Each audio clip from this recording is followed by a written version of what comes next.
This is LBC from Global, leading Britain's conversation with James O'Brien. 20 minutes after 10 is the time. I tell you when I first heard the alarm bell. I first heard it in 2018 and I ignored it. And I think increasingly I was wrong to do so. And what I heard in 2018 was a report that was even old by then, but I hadn't noticed it at the time. And it was about Steve Jobs, the co-founder of Apple, the late co-founder of Apple, who in about 2011 revealed in an interview that he didn't let his children use the iPad that he'd invented or that his company had invented. He talked about limiting how much technology his kids could use at home, and he was the co-founder of Apple. And then I found out that Bill Gates had time limits set on how much screen time his children could enjoy. The mobile phones were banned at his dinner table. Mark Zuckerberg wrote a letter to his daughter that came out in 2017, urging her to stop and smell the flowers in life. It made no mention whatsoever of Facebook or indeed of the internet. And the Telegraph published an article in 2018, which I've just dug out, because this was the first time I really noticed it, listing all the Silicon Valley head honchos who didn't let their own children anywhere near the technology that their fortunes had been in large part built upon the popularity with our children. It's crazy, right? Logan's in Bath to kick things off. Logan, what would you like to say? Hi, James. Hello, I just like to say that I'm 20, so I'm kind of in that middle generation of I've been brought up without a phone, and then I've also been part of the generation that's grown up with a phone. And I do think it's really damaging. I wouldn't say midlife crisis, but in terms of the equivalent of the. I mean, it's an unhelpful phrase, isn't it? Because you're only 20, so. But the equivalent of a midlife crisis, in the sense that the gradient of happiness is supposed to be at its highest when you're young, and then it dips around 40 to 50. That's the traditional midlife crisis, and then it actually starts going back up again. So the reason why they've used that terminology is simply to describe the fact that your generation is dipping much earlier, much earlier. I kind of understand that, because when I think midlife crisis, when 40, you see your friends, and some people, I guess, done better than you in their career or financially. And I think that's maybe what they're on about, because with things like TikTok and Instagram, is you're constantly being shoved things that, like they say, the algorithms, which they can't help but other people's lives, of the very small percent of people who are having great lives. But you're also seeing that greatness, maybe when someone's had one good day, but you're seeing that in the rest of their bad days. And I do think that is quite damaging for young people, because they don't really have the life experience to know that that's not what it's like all the time. I guess it's always, I mean, the figure of speech that you're describing is as old as the hills, though. The grass is greener on the other side. It always looks like people are having more fun than you are when you look over to the other side of the riverbank. So again, there's nothing new under the sun, and yet it feels increasingly as if there is something new about this. Guess what the happiest countries in the world are? Oh, I don't know. Go on, have a guess. New Zealand? No, I can see why you've said that. It looks lovely, doesn't it? Finland. Finland always comes top on these sort of things. Finland, Denmark and Iceland are the three happiest countries in the world. So what relationship do Finnish, Danish and Icelandic young people have with their smartphones and social media? Well, they are, I would say, on paper, they're kind of more well-off countries. Maybe they've got a bit more... They've got much higher public spending, much higher taxation and much higher public spending. So the gap, the wealth gap is much smaller. But that's got nothing to do with social media. Well, that's the first answer to the question, isn't it? Is that you are growing up in a world where it seems as if you're missing out. FOMO was invented for your generation. And that adds to anxiety in a way that people like me can't understand, because I haven't been 20 for 32 years. But what I can do, which is probably not helpful, is say, well, when I was 20, I was jealous of people who were getting into the VIP section at Ministry of... Actually, I wasn't. But if I wasn't getting into the Ministry of Sound VIP section, I would have been jealous. Maybe there were VIP sections I couldn't get into, and I was. So there's always something that you can point at and say, well, I didn't get any of that sweet happiness. But the social media's in your pocket and it's whispering in your ear all the time about this. 24 minutes after 10 is the time. It's not confined to young people. The social media relationship could easily have had a negative effect, a deleterious effect on older people. But as a social change, it's the relationship between overall well-being and age that seems to be undergoing a relatively profound transformation. Colin's in Croydon. Colin, what would you like to say? Yeah, it's really about my daughter. She's 22. The level of anxiety that she has, she's recently been diagnosed as being, ADHD, having ADHD. Okay. And what I'm concerned about her prospects. I'm a homeowner, and I've worked hard all my life, and she's struggling, and neighbours' children are struggling. So it's not just confined to mine. There's three of us on the same street who talk about our children and the difficulty that they're having with life currently. Yes, she does spend a lot of time on social media. They consume YouTube as opposed to TV like we did. Sure, but that's fine. It's what he's pointing at. The US Surgeon General, who was born in Yorkshire, would you believe? But what he's pointing at is the replacement of person-to-person social connection. So what did you do when you were 22? Were you in a football team? Did you go... what person-to-person social connection would you have had? I was involved with everything. Yeah, Boy Scouts, swimming club, everything going. And your daughter? And what's your daughter signed up for? Sorry? What is your daughter signed up for at the moment? Well, at the moment, nothing. Yeah, you see. She's fallen. She don't say drop out, but she pulled out of university after the first year. Struggled during the COVID period. I just said, no, she's not staying there then. In isolation. They didn't understand the school. She had problems at school as well. Sure. They didn't understand. And I can't really talk to my friends or family. They don't really get it. So you need specialists to talk to. So I'm in a lonely place as well. It sounds trying to like understand it. what the prospects are for my daughter. It's bleak. Yes. So, as I said, they don't watch telly in the way that we did. They're on their tablets and the skills that you might have. I mean, your daughter's situation is very specific to her, clearly, but the skills that might have helped her, as in person-to-person contact, as in social skills that you had little choice but to develop when we were young. That it becomes almost a perfect circle, doesn't it? Because the lack of those skills makes everything worse moving forward. It's probably partly why university was such a bad experience for her, because she hadn't developed at school the mechanisms and the protections and the skills that would have set her in better stead.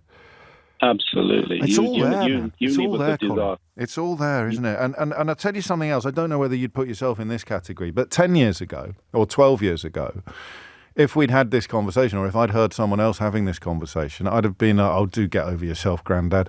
Honestly, who the hell would want to go out and join the Boy Scouts when they can sit at home running a crime cartel in Vice City on their PlayStation? I don't think I was an idiot about it. I'm always happy to put my hands up when I realised that I was an idiot in previous incarnations. I don't think I was an idiot on this one, but I was pretty committed to the notion that we were just moany old gits talking about how things were better in our day. But when you put names on it, when you label it with meaningful language like person-to-person social connection, person-to-person social connection.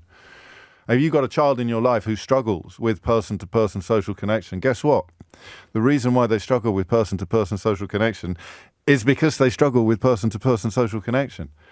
That's why COVID is relevant. It's why Colin's right to mention it, because for generations, the period, particularly the kids moving from primary school to secondary school, who I think probably got hit hardest, for generations they were not doing the stuff that every other generation had done. And now they're sort of 15, 16, 17, and they struggle with social connections.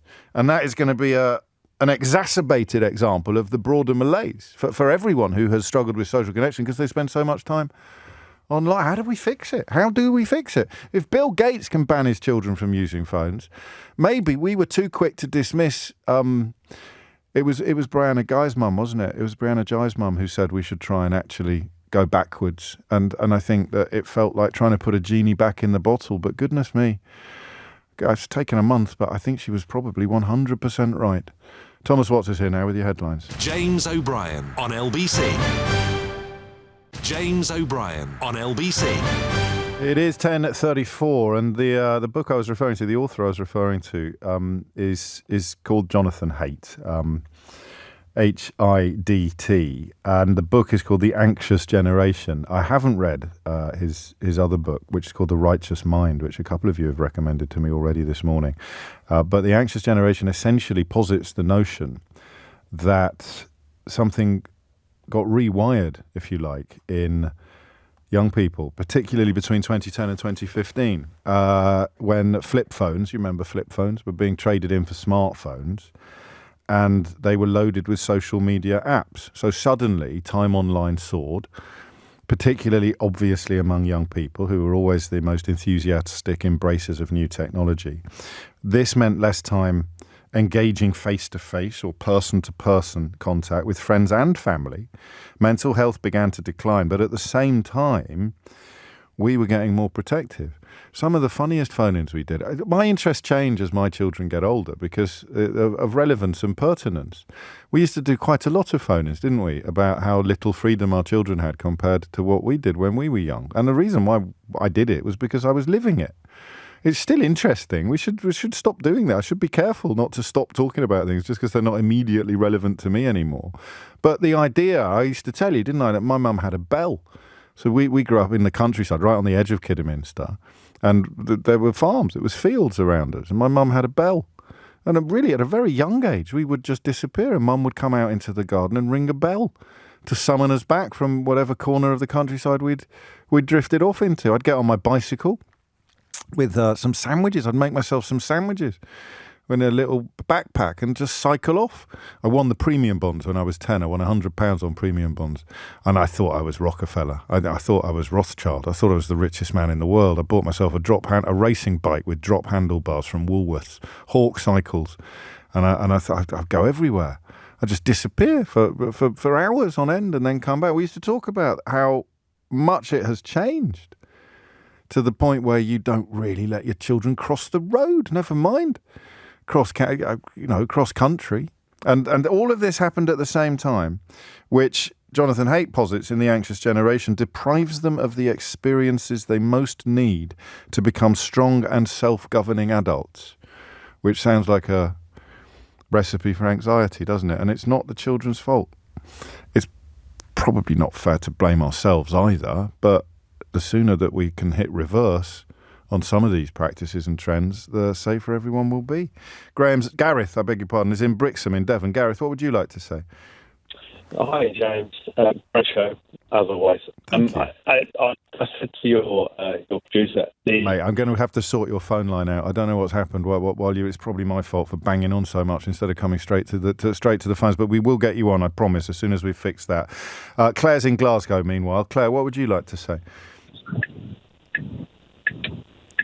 No, Claire? Will's in Nottingham. Will, what would you like to say? Hi, James. You okay? Can you hear me? Yeah, you should have paused for a little bit longer then, because I was just beginning to think that the gremlins had got into the switchboard. They say 2 for 2 going rogue. If the third one goes rogue, then we've probably got to call engineering. But thank goodness you're here, Will. What would you like to say? Okay. I'd just like to sort of challenge the notion that university campuses are quiet. I mean, frankly, I'm not really sure what campuses or social situations they're putting themselves in, but that's, I think, frankly, just simply not true. I mean, I've been in the library all this week, and I'm going to go back there today, and the social areas in the libraries are packed. They're alive and well. Same for the student unions. And this is at a university that less than a year ago, obviously experienced the horrific murders last summer. God, yes, of course. And it's bounced back within sort of 7-8 months.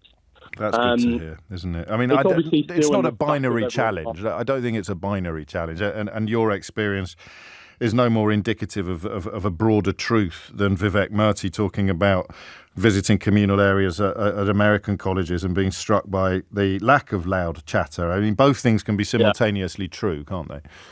They can be as well. But I'd also just like to highlight there are so many university sports, intramural sports. You see it every Wednesday. I think people are having lots of face-to-face contact. I mean, I mean, we've seen lots of nightclubs close down in Nottingham and around the country. Yes. And what that has resulted in is lots of young people absolutely packing out bars and pubs. And none of these people are on their phones. They are all engaging face-to-face.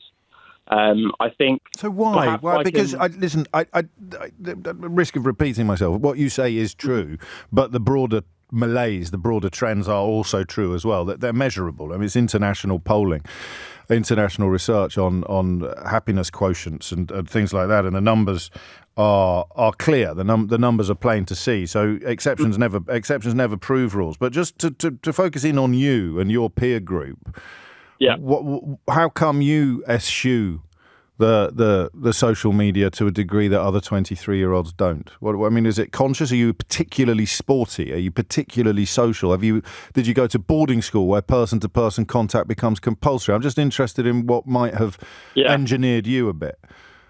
I mean, like yourself, I went to a private school, so perhaps that private school swanning might have an impact. But I think for me, for social media, what it has resulted in is perhaps a lack of resilience amongst people my age group. Yes. We are so used to now that instant gratification that like our attention spans have been absolutely fried. Yes. I think when I speak to people my age and my peers, the problems that are most present amongst them are the job market and also the cost of living and the housing market. I think social media is an underlying factor that simply enhances all of that, because you will only ever see the highlights of other people's lives. Yes. You're the second 20-something. You're the second 20-something to say that. Just treat me like an old git. That should be very easy for you. And tell me why that's different from me telling my dad in 1980 that I was the only kid in the class that didn't have a mini motorbike. It wasn't true then, and it isn't true now, that everyone's having a better life than me, but you're more likely to believe it if you're in your generation than mine. Yeah, I don't know. I think perhaps it's that generational gap, and I'm in that gap. I'm in that part of that generation that sort of, I'm 23. I grew up, I can remember a period where social media wasn't really a thing, yes. and I can remember its advent almost. So I've seen sort of both sides of it. But you're bang in it, aren't you? Because Jonathan Haidt posits it as being between 2010 and 2015, when he describes it as childhood and adolescence getting rewired. Yeah. So, I mean, I started secondary school in sort of 2010, 2011. So, like you said, I'm sort of bang in that generation. And I just have to keep highlighting that resilience. I think it's lowered our resilience because we are so used to having things instantly on social media and only ever seeing the highlights of other people's lives. Yes, and we've diminished your freedoms as well. I mean, this is why I was interested in the kind of school that you went to, because private schools, boarding schools in particular, create a kind of supervised freedom, if you like, which you don't get at home anymore. You used to get it at home, but you don't get it at home anymore on anything like the scale that you used to, which is, again, why they talk about diminishing childhood freedom, over-supervision by parents, much more terrified. I got parents who still send their kids to boarding schools, and they never worry about their parents. They never worry about their kids. Their kids are at boarding school. They don't need to worry about them. Someone else is looking after them. Whereas if your kid is missing, you're just literally coming home from school and they disappear off the iPhone tracker or whatever it is, you start having kittens. And that gets communicated. So the children don't know what it's like to be off radar, as it were, to be under the wire. So I honestly think that we've got... I'm glad you're here. I'm glad Will has reminded us that no one is suggesting this is a universal condition or that it's the end of civilization as we know it. But anyone who's being cynical or sceptical about this needs to tell me why Mark Zuckerberg, Steve Jobs and Bill Gates police their children's access to technology and particularly social media a hell of a lot more than you probably do. Gareth is in Brixham. Gareth, hopefully we fixed the line. What would you like to say? Yeah, I can. Hi, James. I can relate to one of your previous callers. It was like I'd weirdly sent my message in through someone else. Gosh. My daughter's 22. She started suffering from anxiety at school, and then at around about 19, it got really bad. Right. But then we were lucky in Brixham. We got a big support network. Oh, really?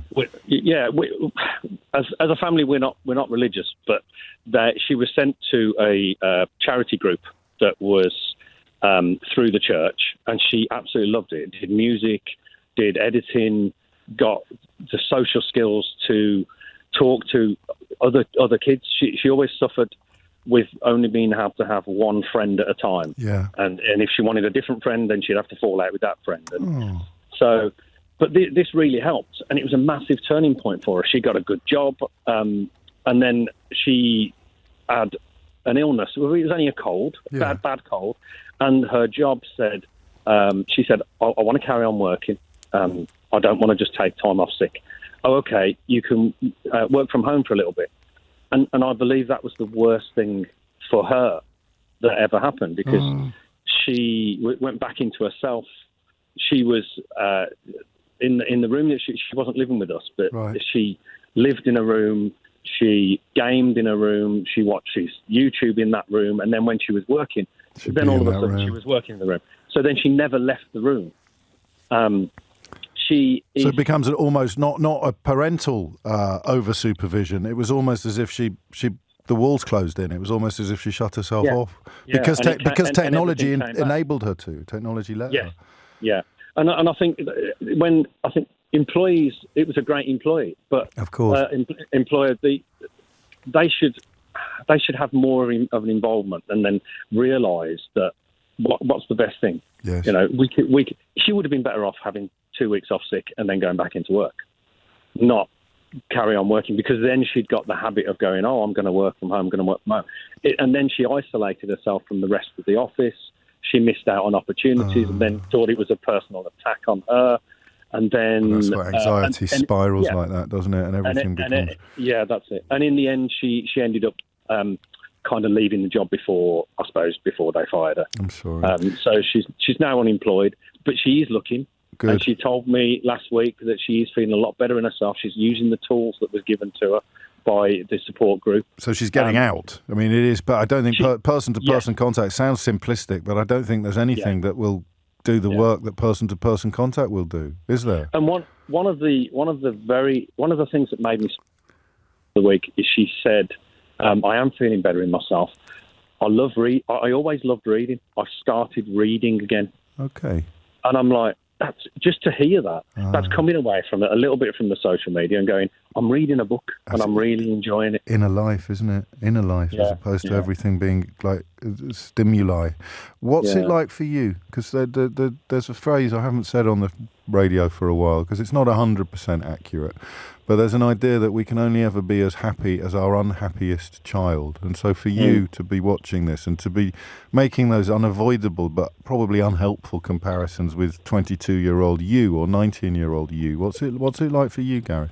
It is really tough because obviously she's my daughter and I love her to bits. Sometimes you get to the point where we're of a generation and you just want to go, just get hold of yourself. Yeah. And for me, I've in the past I've been treated for depression and anxiety and it took a while, but I took it by the cojones and went, I'm not letting it do that to me. But those things and she pointed it out, those things that worked for me, exercise, getting out and about, walking on the coast path, going in the sea. Yes. She did say, those things worked for you. They don't work for me. Gareth, thank you, mate. Incredibly powerful. A lot of people responding as you were speaking. Phone lines are still open on this. 10:48 is the time. James O'Brien on LBC. James O'Brien on LBC. 10:52 is the time. PMQs coming up at 12 o'clock. Also on the way, an explanation. You may have to get the tin for this one, Keith. The stuff about asylum seekers and hotels, which I think I was the only person calling correctly as long ago as a year or two. And I've now been proved quite gloriously right about it. An extraordinary development today that you may have heard in the news bulletins, but the reason for it is the sort of deliberate gaslighting. Well, I don't even know if it's a deliberate gaslighting, because a lot of the politicians punting it seem to believe it themselves. That's been the really interesting change for me in the post-Brexit period, has been the Rupert Murdoch approach to manipulating the public, encouraging them to vote against their own interests, being done by very cynical, dishonest people who were getting paid a lot of money to lie and to mislead. Whereas what's changed is that now the people who are encouraging people to vote against their own interests appear to believe that it's as if they've swallowed their own snake oil. Even Farage, I think, doesn't believe half of the stuff he comes out. Well, he can't, can he? Because he contradicts himself so much. So he's just opportunistic. But this new breed of Tory, that they seem to actually believe the bilge that they then sell to the British public. That might be part of the reason why the latest development in the Bibi Stockholm story and the whole asylum seeker situation is so unbelievably Brexity, and we'll discuss that shortly as well. But before all of that, we continue with our conversation about, I mean, possibly the most important issue of our age, apart from climate, will be the unhappiness of young people, the anxiety being endured by young people. And crucially, I think, the relationship between that transformation in technology that took place between 2010 and 2015, when your phone ceased to be a means of communication and became instead a means of entertainment and isolation, and the effects that is having. And the first generation to have endured that now, in their most formative years. Think of the brain as clay. It is in that period of time that your brain is moulded, is formed, is cast. And if you're of the relevant age, you'd now be 15 to 24. If you were caught in that 2010 to 2015 pincer. And now we're seeing, I think, the consequences. It's extraordinary, right? Claire's in Glasgow. Claire, what would you like to say? Hi, James. Hello. I have 4 children, ranging from 12 to 20, and I have seen, as each of them have kind of come of age to get a phone, I've seen like the rapid deterioration or the loss of the child that I knew. Gosh. So I see it literally, they slip away in front of you, and each of the children have handled it and reacted in slightly different ways. My oldest is really strong kind of personality, strong character, and so she actually was really robust. But what happens within her friendship group is 6 little girls that have travelled through school that I'd seen grow up in their life. By the time she left high school, 4 of them had a diagnosable anxiety depressive condition. Good Lord. Now, one of them just permanently sat in her echo chamber on TikTok, making her TikTok videos. It was so tragic to see it happen. She needs constant reminding that the world that she sees on social media is not real. It's the best. It's the pretend. So this is the most common theme that's emerged this hour, and you and me don't really get it. We know that it's true, but we don't have personal lived experience of it. We can only see it happening to younger people. In your case, it's horrifying when you see what's happening. It's horrifying when you see it happening to the kids around you. And what's really frustrating is we're all in denial because it's so easy. It's such an easy babysitter. Yeah. And I think my brother's an old father. Right. He's 50-odd for his first 2 children come along. And of course, he said that will never happen to him. And already, I'll go around, and of course, the wee one's sitting there with a laptop, and it's sitting there with the cartoons and all sorts going on, and it's just too easy.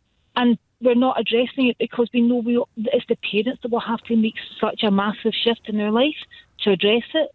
And we can't hide from it any longer. I've as I said. I've seen each of them react differently. So the 20-year-old now she's a medic. She's doing fantastic in her life and in her world. But most of the girls around her are on antidepressants. So what did you do differently? I'm just forever on it.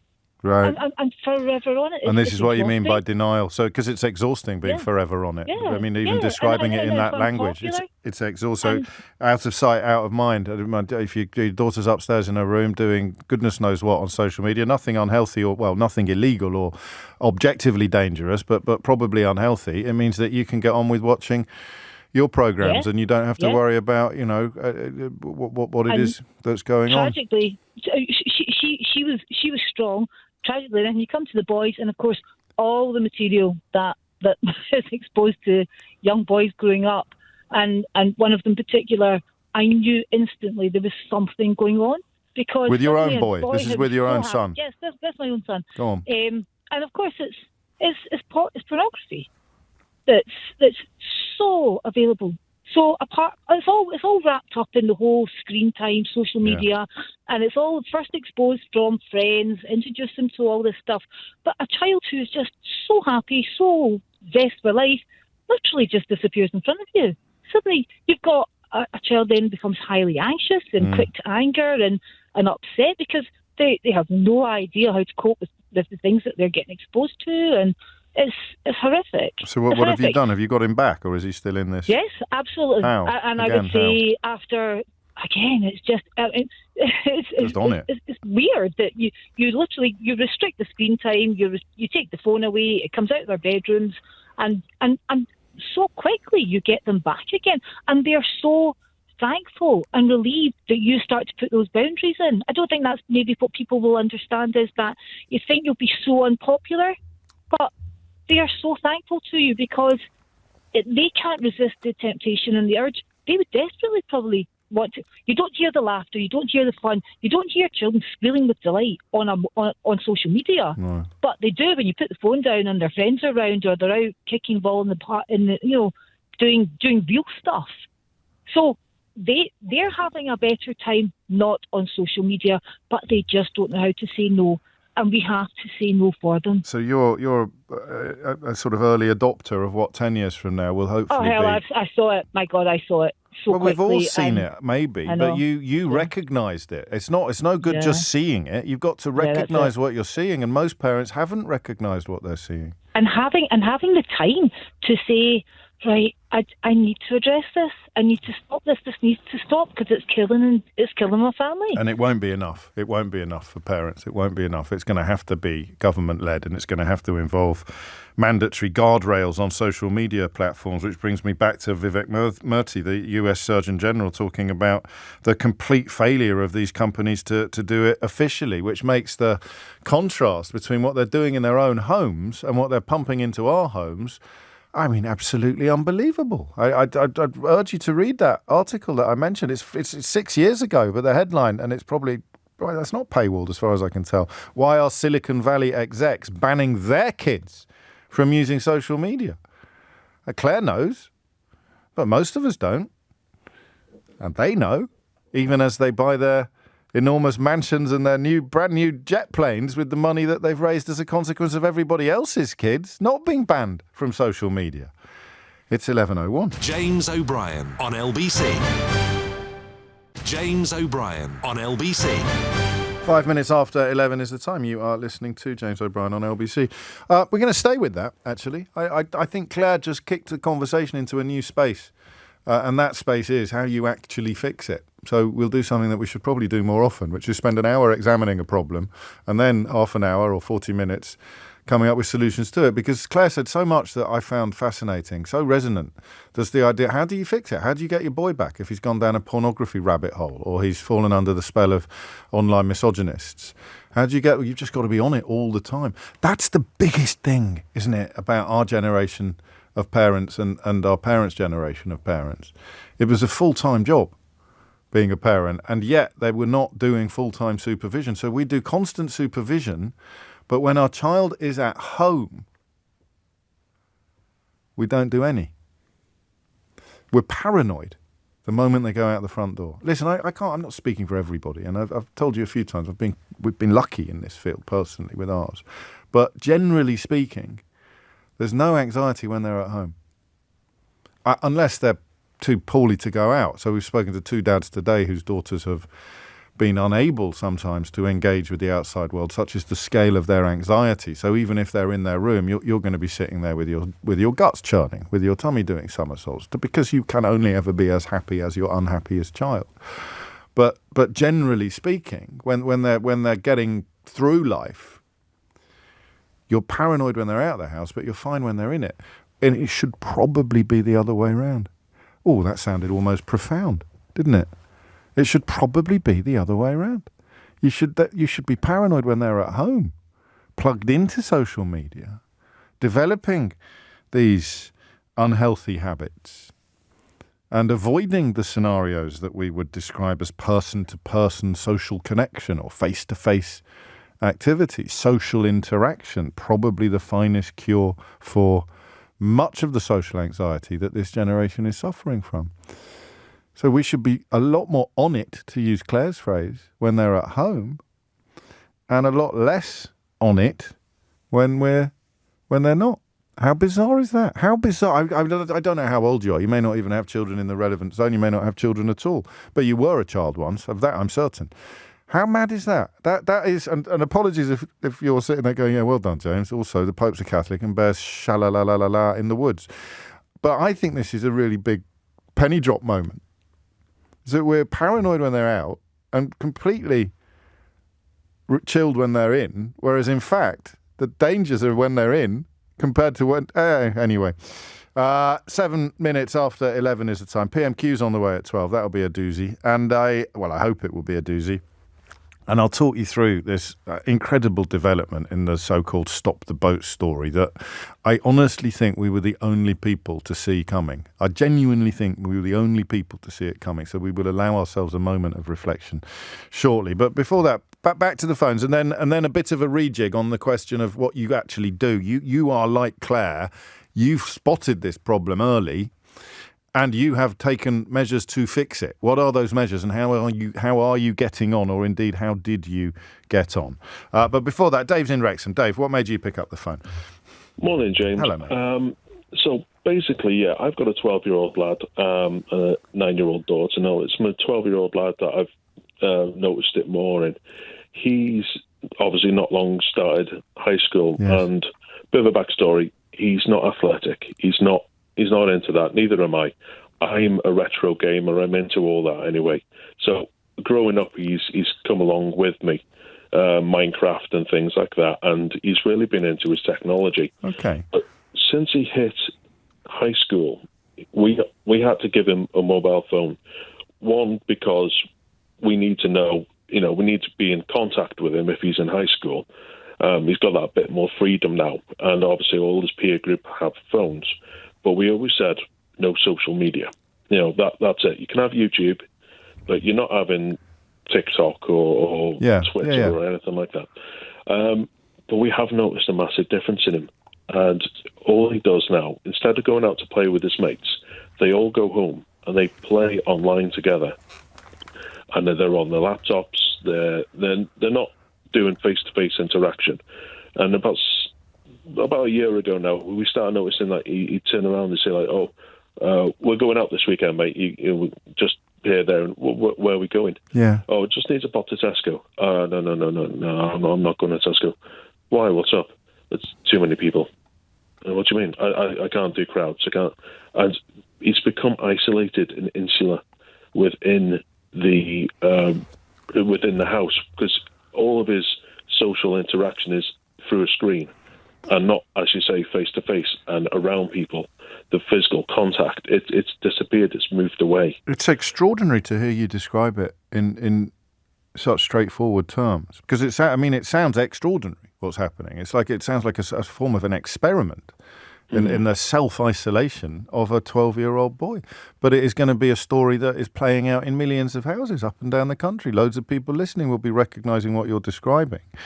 Before this morning, did you realise how potentially serious a problem this was? Yes. Of course definitely. You did. Of course you did. And what can you do about it? Well,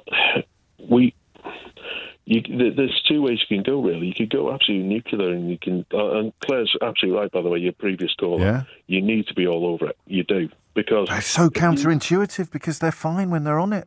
We know they're saying... I mean, Gaz has been in touch to say our parents could relax when we were in the house because they knew they knew we were okay. They wanted us to stay in more so that they knew what we were up to, and now we want them to go outside and start playing. It's crazy. Yeah, because, kids have got two sets of parents, haven't they? They've got their biological parents, and then they've got the corporations who will happily look after them because they're good consumers, aren't they? And they're the ones that don't let their own kids have the access that we let our kids have. So what have you done? How are you handling it, if you don't mind me asking? He's very passionate about flight and aircraft. Okay. He wants to fly one way, shape or form. And great, go for it, mate. So we've got him involved with the local RAF Air Cadets. And we thought, come on, we've got to try him with this, yeah. Yeah. And he had the taste of the chefs, and that was it. He was hooked. Right. And he goes twice a week. You got him out of the house. I mean, it sometimes it is straightforward. And that's something that the Surgeon General mentions, the American Surgeon General, talking about getting out and simply getting out and doing things, joining clubs, teams, volunteering, faith groups. Could be anything, just something that gets you into a space full of other people with whom you have to communicate. Yeah, and it took us 6 or 7 attempts. The people will be there, I tried that with football, and they didn't want to do it. My lad's not, like I said, he's not athletic, we tried him with rugby and football, and he pays an interest in karate. Oh, go on then, mate, have a go. And he'll go 2-3 times, and then instantly he'll switch, and he'll go, no, not doing it. And that's kids. I did that as a kid. Sure. But you've got to just keep going. You've got to invest in your child, because if you don't invest in your child, the corporations will, and that your child could potentially make them a lot of money.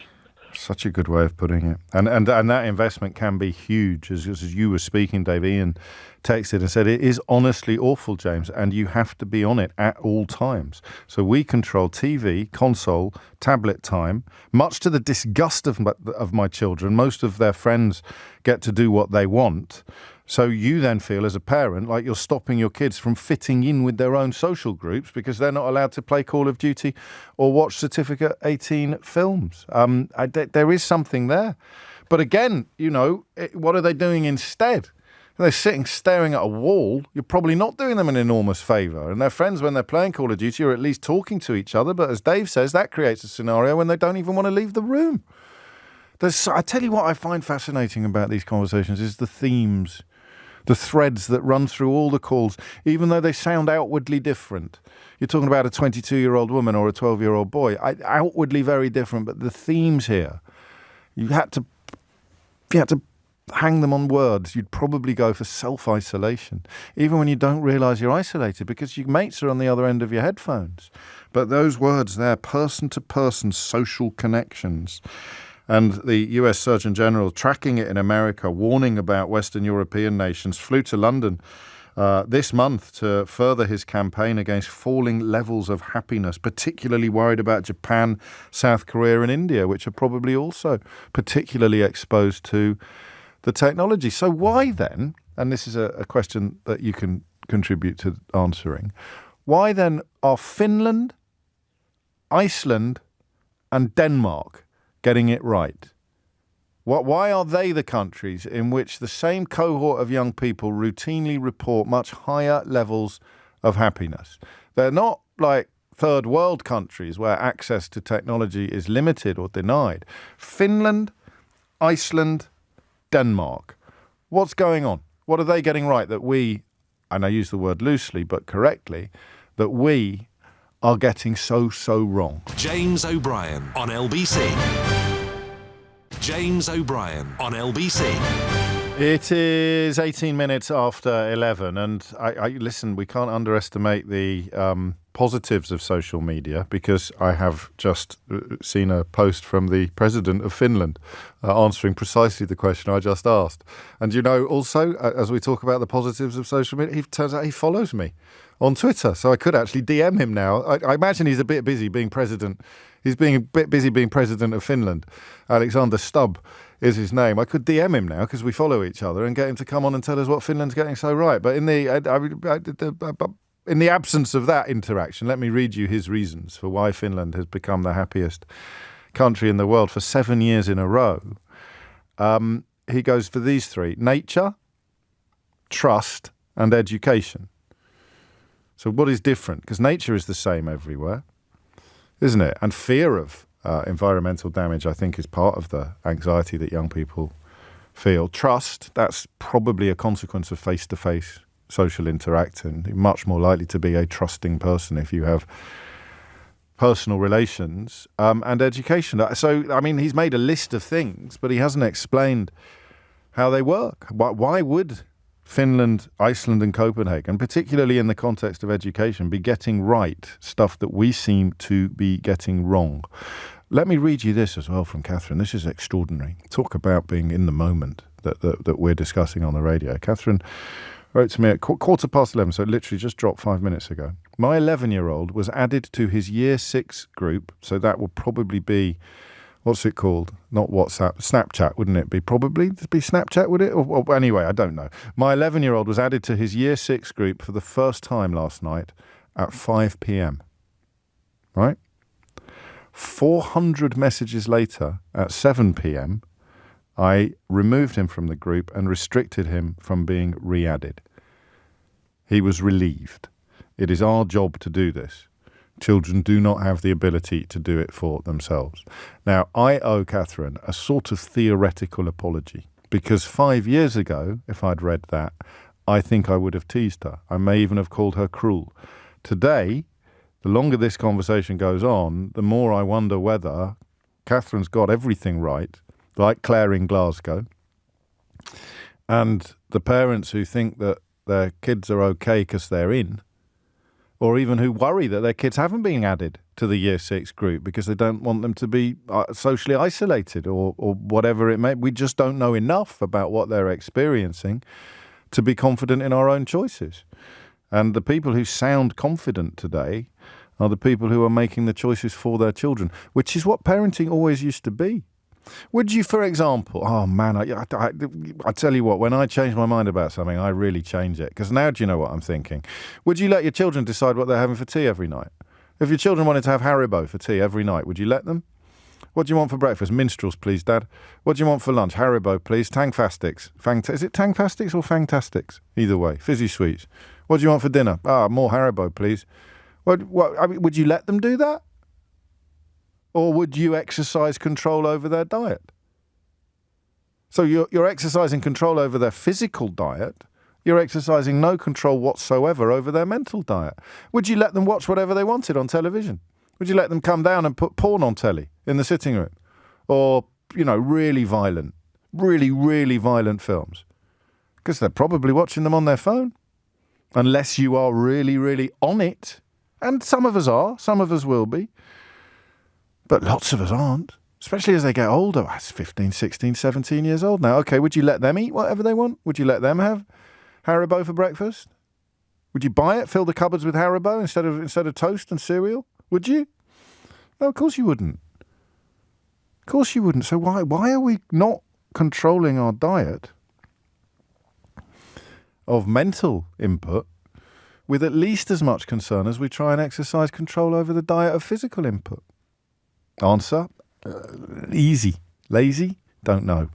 Ronan's in Brighton. Ronan, what would you like to say?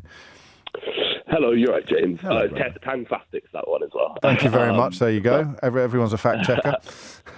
Yes, no, exactly. I think you're tapping into something extremely important about how to necessarily challenge and tackle this issue. I mean, I find it extremely interesting because, I'm 22, but I've got a brother that's 5 years older and a sister that's 7 years older. Right. So we went to very similar schools, very similar backgrounds, of course, same parents. And they carried on. They went and Russell Group universities, masters, etc. But for me, they introduced iPads for us when we were in year 8 into the school with little to no knowledge. This is a state comprehensive education secondary school, and then all of a sudden, Sunday League turned into FIFA. You can do literally anything. And what can my mum do when all of a sudden she's working all the time, same as my dad, and literally at school I'm playing on the iPad. At lunchtimes, no one's in the field playing. Everyone is on the iPad, and it's so scary because literally every new week something new's coming out. It's Instagram or TikTok or there's always a new application. It's so emerging, it's so developing. It's almost impossible to judge. And what ended up happening is I ended up only actually 4 GCSEs, and it took me a lot longer. And I think there is definitely some form of direct relation to that relationship that I had with that iPad. There must be. Just simple media. Distraction. You weren't doing, and to be able to compare your trajectory with your siblings puts it into even starker light, doesn't it? So what was different for them compared to you? Answer: technology? I mean, specifically answer that single item of technology there that dropped into your hands in year 8. And have you weaned yourself off it? And also, when did your parents realise? Presumably when your GCSE results dropped through the letterbox, metaphorically speaking. No, exactly.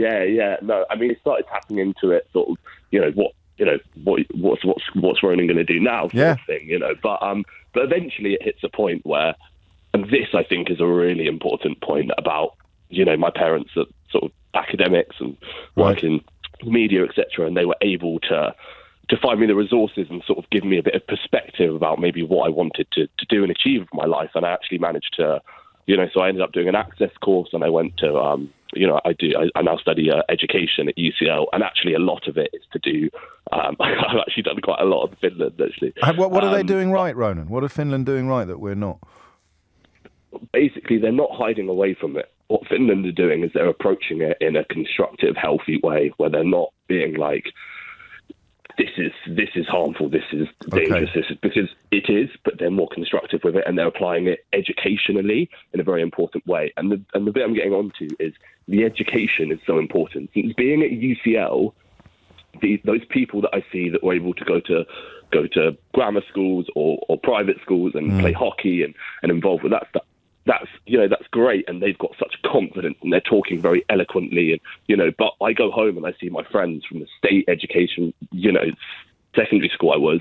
There's been 2 people from my school that have been semi-directly linked, to death through social media, and it's shocking. So I think there's a really it's chicken and egg as well, isn't it? Natasha's listening today, Natasha Devon, and she points out that people with good mental health use social media less, because it can be a coping mechanism for depression or anxiety as well as an exacerbator. So the chain of causation goes in both directions. That's why I touched lightly on educational environments earlier. I didn't want to sound snobbish or judgmental, but if your school has a lot of societies, if your school has a lot of sports teams, if your school has a lot of opportunities to volunteer or sign up, then your opportunities for person-to-person social connection increase exponentially, don't they? I mean, it's obvious that. And in Finland also, they don't start school until later. They learn through play. Fewer tests, smaller classes. It's not all about technology. You wouldn't have been given an iPad in year 8, I don't think. And then the alternative life might have unfolded in front of you. Although, as you say, the other advantage is having middle class parents who can get you back on the straight and narrow, who know about access courses, who recognise opportunities lost does not necessarily mean opportunities missed. Or do I mean that the other way round? Debbie's in Portsmouth. Debbie, what would you like to say? Oh, hi. Hello, Debbie. I just wanted to call in because I think I'm probably a rare parent locally, because I joined a smartphone-free childhood WhatsApp group that's kind of, I think there's a bit of a movement in different areas. And I shared it on my WhatsApp group for my youngest child. Right. And you mean with the parents of his mates, the parents of his peers? Well, actually, it was my daughter's peers, who's a bit younger, because I thought they might be. But my son's at middle school, so he's now the youngest year of an older group of children. Yeah. So I kind of felt like I needed to have a few chats with him, whilst he started the bigger school, if you like. Yes. And I asked him one day, I said to him, have you heard the word porn? Do you know what that is? And he said, yeah, it's, people having sex. Yeah. And I said, have you been shown anything like that? And he said, no. And I said, well, you're at school with kids with phones. There's a chance at some point you might be asked, do you want to see something or have a look at this on my phone? And just had a chat with him about how what you see online isn't how things should be in a loving relationship, and that if he sees something, you can't unsee it once you've seen it. So he needs to be very careful about what he chooses to look at on people's Because the smartphone phones. Takes away any control you have over what is going to be passed under his eyes, doesn't it? Exactly. Even if it's not his own smartphone. I still do occasionally tell a story about 3 boys on a bus about the same age as yours, and one of them showing the other 2 stuff that was obviously shocking, and it being a revelation for me to see how commonplace that was and how little control the parents of the other 2 had over what they were going to see, even if they thought that they did. Tell me more about the radio silence. So you thought that other parents would be interested in the opportunity of creating I'm probably a little bit anti. I'm not on social media, and I try to be on. Yes, you are. You're in a WhatsApp group for your youngest daughter. You're in a WhatsApp group for your youngest daughter, you fibber. So for Orla, I'm on the WhatsApp group for the school, but for my son, I've decided that when he started his new school, I didn't want to be on any. Right. Just because I find it difficult as an adult to keep up with, the ins and the outs of it all. So when I joined this smartphone-free childhood WhatsApp group, I thought, maybe I'll share that on her group. There might be people that would be interested in hearing more about that. And it was not even like a thumbs up WhatsApp sign, nothing. No one's interested. So you're a very early, like Claire in Glasgow, I don't know if you heard her call, that at the moment, parents like you and Ian, who texted us about really exercising serious control over what his children can and can't access, you're in a very small minority at the moment. It definitely feels that way. And even when you talk to your friends about it, you sort of feel a little bit like, you're the odd one out and everybody else is on the same page and you just need to catch up, Yes, and it would have, 5 years ago, it would have stood out even in this context. The conversation would have made you sound weird. Or I would have been rude to you for being a misery guts who was denying your children the most obvious pleasures, and yet I 100% changed my mind. I've done a full 180 on this. It seems to me absolutely clear. And if there was a clincher, Debbie, it would be the behaviour of the tech broskies in Silicon Valley. They're not letting their children have access to this stuff, but they're happy, of course, to build enormous fortunes, the likes of which we haven't seen since the 19th century, off the back of our children using it. My mate Keith has been in touch, not my colleague Keith. My mate Keith, I know two Keiths, I have two Keiths in my life, and he points out that it's drug dealers and social media companies who describe their customers as users. It probably doesn't necessarily stand up to full scrutiny, that. I'm sure there are others as well, but certainly pause for thought. It is 11:32, and Thomas Watts is here now with your headlines. James O'Brien on LBC. James O'Brien on LBC. It is 11:36. I think we all owe Jason in Crawley an apology, all right? And I mean you as well, not just me. So Jason has messaged me to say, about 8 years ago, I rang LBC regarding social media and children harming themselves, and I said that we needed to tell the social media companies to try harder or they would be banned. I was laughed at and told that we're not in China. I'm hoping this was not on my show, Jason, and I'm thinking that you may have mentioned it if it was. I'm always very loath to accept criticism of other presenters while I'm on air, but if it was me, then I can apologise. If it wasn't me, I can't really apologise. I can simply sympathise or even empathise. I was laughed at and told we're not in China. We need to give these companies an ultimatum and follow through if they break it. And so if you were laughed at and insulted 8 years ago, isn't it remarkable that you now sound of an entire piece with the US Surgeon General, who literally talks about governments having been slow to install precisely the sort of mandatory guardrails that you describe, and who adds, what has happened is a fundamental failure of governments to protect young people from the harmful effects of new technology, and it's not new anymore.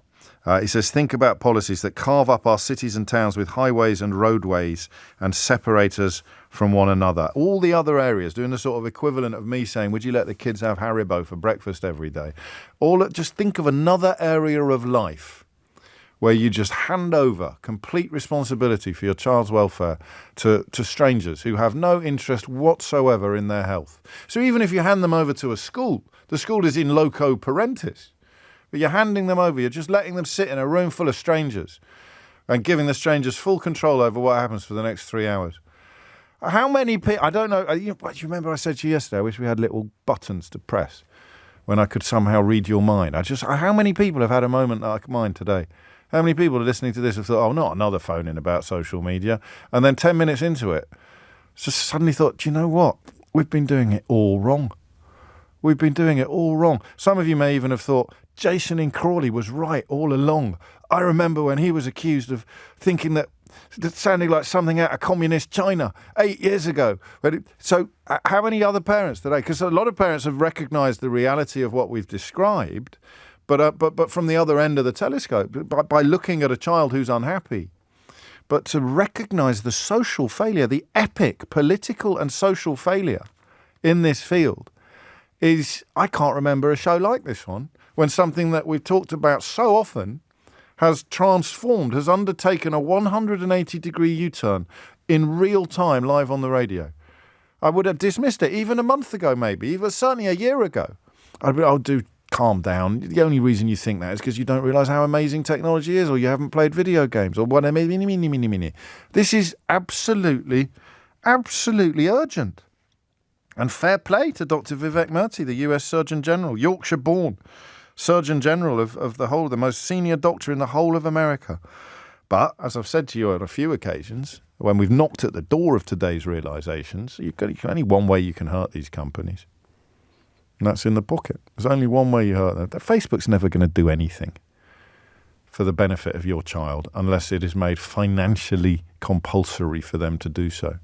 TikTok, Snapchat, none of them are ever going to do anything to look after your children, ever, unless they face financial consequences for not doing so, or legal consequences. As executives start getting locked up in jail, none of them are ever going to do anything to look after your children unless they are forced to by politicians. And remember the direction of traffic in this country at the moment? It's supposed to be moving towards a smaller state and less regulation. That's great. Just when we need a bigger state and more regulation to save a generation of children from free market, if you like, being free markets eating their childhood, you've got your Tufton Street vampires and their friends in the Tory party trying to steer the country in precisely the opposite direction. Extraordinary.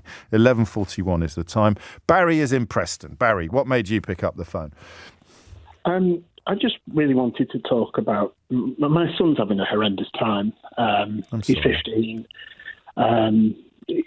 This morning I more or less had to drag him to school. He's depressed, and he's kind of killing me to do that. I'm being a hypocrite because I've had mental health problems for years, and it's just making me feel terrible. But I'm coming at this from another direction, and my direction is that one of the things he's saying to me is he doesn't see the point in doing a lot of the stuff that he's doing.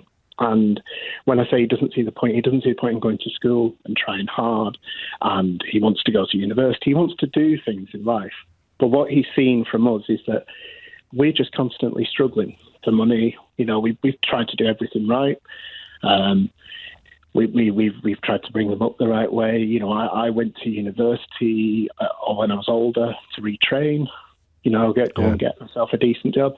We found that difficult. We've had to move away from our area, so I've taken him away from family. And he's seen all these things, and he's quite politically astute as well. He's a bright enough lad. Sure. Nobody calls their children, so everyone says that about their kids, don't they? But, a lot of aristocrats don't, but that's a different phone-in. He sees the world around him, and he's kind of like thinking, I'm going to struggle to keep a roof over my head. You're talking about a breach in the social contract, aren't you, really? You're talking about a generation that's watching their parents keep their side of the bargain but be let down by the people at the other end of the contract, whether it's government or society or economy. What is the point of me playing by the rules and doing my bit, because the rewards that traditionally come in as a response to that no longer come in as a response to that? Yeah.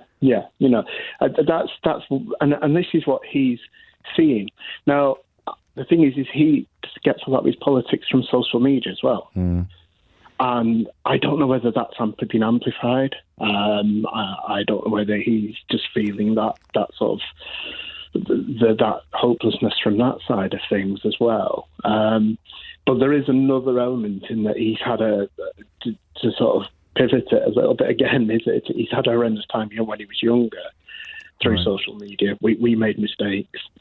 So you don't know what to do now, and I guess I sense what you're alluding to. You mean being unaware of some of the threats online because the technology was so new, and you thought he was safe in his room when, of course, people with very unpleasant motives would have access to children. I'm looking at the Finland thing and thinking, because you're right, and it's going to be very hard, and I don't know whether this might be pertinent to your own mental health as well. It's very hard to convince kids that it's worth doing X, Y, and Z in expectation of rewards A, B, and C, because that social contract at the moment is creaking under the pressure of reality, whether it's, job security, whether it's home ownership, whether it's job satisfaction. But the Finnish model points to nature, and it points to finding other ways of deriving fulfillment and deriving happiness. And I know it sounds simplistic, but getting into clubs and getting into social interaction they're not mutually exclusive. I know you thought, and you were in a way coming at it from a different angle, but I'm not sure it's that different at all. I think that causal relationship you're describing is chicken and egg. Part of the reason why he's struggling with the big questions that he's struggling with is because he's not building the face-to-face social connections and the interactions and the experiences outside of his own head that would make his own head a happier place to be, Barry. I think that's true, and I think like I say, I know it's a slightly different way, but you're right. It's kind of widening the picture a little bit. I think that doing a bit, but yeah, I think that there are two sides to it. Social media and the accessibility of everything is keeping him in his room and is keeping him in his defined areas. And the more he's in that defined area, the more he's reminded of the situation that he's in. Yeah, the worse it gets. So your job, and I'm going to read you a couple of messages that have come in, actually, today from parents. I'm going to read them to you, Barry, and I'm going to leave you to reflect upon what you're going to do next. So we'll start with Victoria, who's in West Berkshire. She said, "Thank you for today's programme about person-to-person contact. I really needed to hear it and all of the other views expressed. I'm the mum to two boys, aged 13 and 16, who are pushing for more freedom on screen, and I've been thinking that maybe our restrictions are too harsh. I'm going to stick to my guns and continue to encourage them to have more balance and pursue other hobbies and interests and meet up with friends in person too. Thank you again." And then even more powerfully, perhaps, Helen in Edinburgh writes, "James, I have a 16-year-old with terrible anxiety and a 14-year-old who is on that trajectory also. You have changed my life today. I've just told my husband to listen back because we have to change everything. And we will do so because we have to. Thank you, thank you, thank you." And that, if I was in the situation you're in, Barry, would be my takeaway from today's show, is that this isn't going to fix itself. And, mental health is a complicated and a crazy thing. But there are things that we can do as parents to make some things better and easier for our children. And we are just not doing them. And we have to. Definitely. That's it. Good luck, mate. Seriously. Thank you. No, thank you. And thank you, everybody who sent messages similar to the one from Helen and the one from Victoria. It's extraordinary when you think about it, that we just have done that utter reversal of what used to be normal. So our parents thought that we were perfectly safe when we were in, or we think our children are safe when they're in, and we're paranoid about when they're out, when really it should be the other way around. How remarkable. It's 11:47, PMQs on the way. James O'Brien on LBC. James O'Brien on LBC. It's 11:52. You're listening to James O'Brien on LBC. PMQs is imminent. Have we paged Natasha Clark? Is Natasha on her way to talk us through what is likely to unfold? Before that, I don't know if I've got time on this, but we'll be coming back to it, Ethan and Chris and everyone else waiting to talk about this. We've just changed our view entirely on one of the major issues of the moment. But I want to take a moment to talk to you about asylum seekers. And this is really important. I never know when, if I now use the word gammon, if I start talking about the gammon in your life, by which, going a long and rich tradition going all the way back to Charles Dickens, it refers to a set of opinions combined with a level of stubbornness. That's what we mean by the word. Lots of racists like to pretend that gammon is a racist term, but enough about them. It is a description of very stubborn ignorance, okay? But I never know how stubborn that ignorance is. So when I talk about the gammon in your life and I say this is important, I mean that you might be able to help them. Because the conversation about asylum seekers being put up in hotels has been one of the most irresponsible and obnoxious and potentially dangerous conversations that I can remember the country having.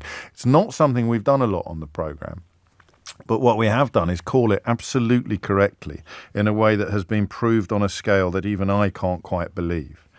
So what happened was that people like, didn't Farage start going there with his Fisher-Price binoculars and start filming stuff? And what you do, okay, is that you find a building that used to be a 3-star or a 4-star hotel, okay? Maybe it was even a 3-star or a 4-star hotel last week and it was still open. But you find a building like that and the Home Office moves asylum seekers into that building, and at precisely that point, it ceases to be a 3-star or a 4-star hotel. The facilities, the services, the food, the staff, every single thing that contributed to it being a hotel, never mind a 3-star or a 4-star hotel, it's all gone. The number of people to a room, the food that you eat for breakfast, there's no menus. You're not getting chicken Kiev for your dinner if you don't, or a steak or a choice. So that to me was always so obvious that it didn't even need explaining. And that's why I'm never quite sure how stubborn the ignorance is of the kind of people who profess to be furious about asylum seekers being put up in luxury hotels. Now, someone like Farage knows that they're not being. But his entire career depends upon making people believe things about foreigners that are not true, whether it's the people who sit in the European Parliament or whether it's the people staying in the former hotel in the middle of your town, because they are not hotels. And the reason why the Home Office has put people in these buildings is because it was the most cost-effective way to accommodate them while their applications were processed. Now, if they knew what they were doing, if they hadn't spent 14 years conducting ludicrous austerity programs and culture wars and the nonsense of Brexit, if they'd actually been prioritising the state of the country, they'd be processing these applications much quicker. That too would save money. But the bottom line on asylum seeker accommodation would have always been that the Home Office was trying to do it in the most cost-effective way possible. It will still be expensive in comparative and relative terms, but it would be cheaper than any other alternative because these buildings are already purposed for accommodating people. They are no longer 4-star hotels. They are now asylum accommodation centres. But guess what? Some of them have still got the sign outside, which means Billy Buncher numbers can go on Twitter with his bulldog avatar and issue a call to arms. There have been imprisonments. There's been jailings this week of people who turned up outside asylum accommodation centres, labouring under the illusion that the conditions inside were comparable to luxury hotels. That's what I mean about stubborn ignorance. There might be someone in your life who believes this, and what I'm giving you now are the tools to explain to them why they are wrong and just how spectacularly wrong they are. Because it's a cancerous opinion to hold. It will eat you from the inside. And what has emerged today is something that it should be shocking, but if you understand the issue, isn't. Because the government, extraordinarily, I don't think punted the propaganda. The government fell for the propaganda. So members of the Conservative Party, senior members of the governing party, up to and including prime ministers, fell for the Faragist propaganda about luxury hotels. They fell for the lie that these buildings were still offering up saunas and 5-course breakfasts and a choice of pillows for everybody who's come here in a small boat from continental Europe. Because guess what's come out today? Rishi Sunak's plan to save public money by moving asylum seekers out of hotels is in tatters after Whitehall's own spending watchdog disclosed that the government's alternative sites will cost millions of pounds more. Why? Because the Bibby bloody Stockholm wasn't operating as a human accommodation centre last week. And the hotels were. So even calling them hotels has created this problem. A £1.2 billion problem, £46 million more than where they were before. So by the end of March, the Home Office expects to have spent at least 230 million quid developing the barge in Portland, an RAF base in Lincolnshire, another one in Essex, and an ex-student hall of residence in Huddersfield. Now, why do they need to change the ex-student hall of residence in Huddersfield to accommodate asylum seekers? Because it will be even less accommodating than it was before. And that's the end of my TED Talk. So don't fall for this crud next time some rabble-rousing racist serves it up for you, whether they're a politician or a presenter. It's absolute rollicks. And it's infected the highest level of government to the point where they've introduced policies because they honestly believed they were going to save money and they've ended up spending more. Stubborn ignorance. And there it is. It is coming up to 12 o'clock. Natasha Clark is here. PMQs is on the way. There isn't a great deal of time available because I just went on a little bit of an unscheduled rant. Little? But what might we expect to pop up in PMQs today? Well, I wonder if Keir Starmer might want to make this argument in Prime Minister's questions that this Rwanda policy, because obviously Rwanda is going back to the House of Lords today. We will hopefully hear from them in a few hours about whether they will put down some more amendments to try and change it, whether Keir Starmer will talk about this report, which says that those asylum proposals are costing more than the hotels they were taking them out of, is probably, I think, quite a strong argument for Keir Starmer to make. And the government do like to talk about how much money the government have, they say, wasted on the Rwanda policy. So it ties quite nicely into a Labour narrative. So I wouldn't be surprised if he were to raise that one. And obviously we've had in the last sort of 24 hours yet another election hint from Jeremy Hunt. The Chancellor said yesterday that it could be October.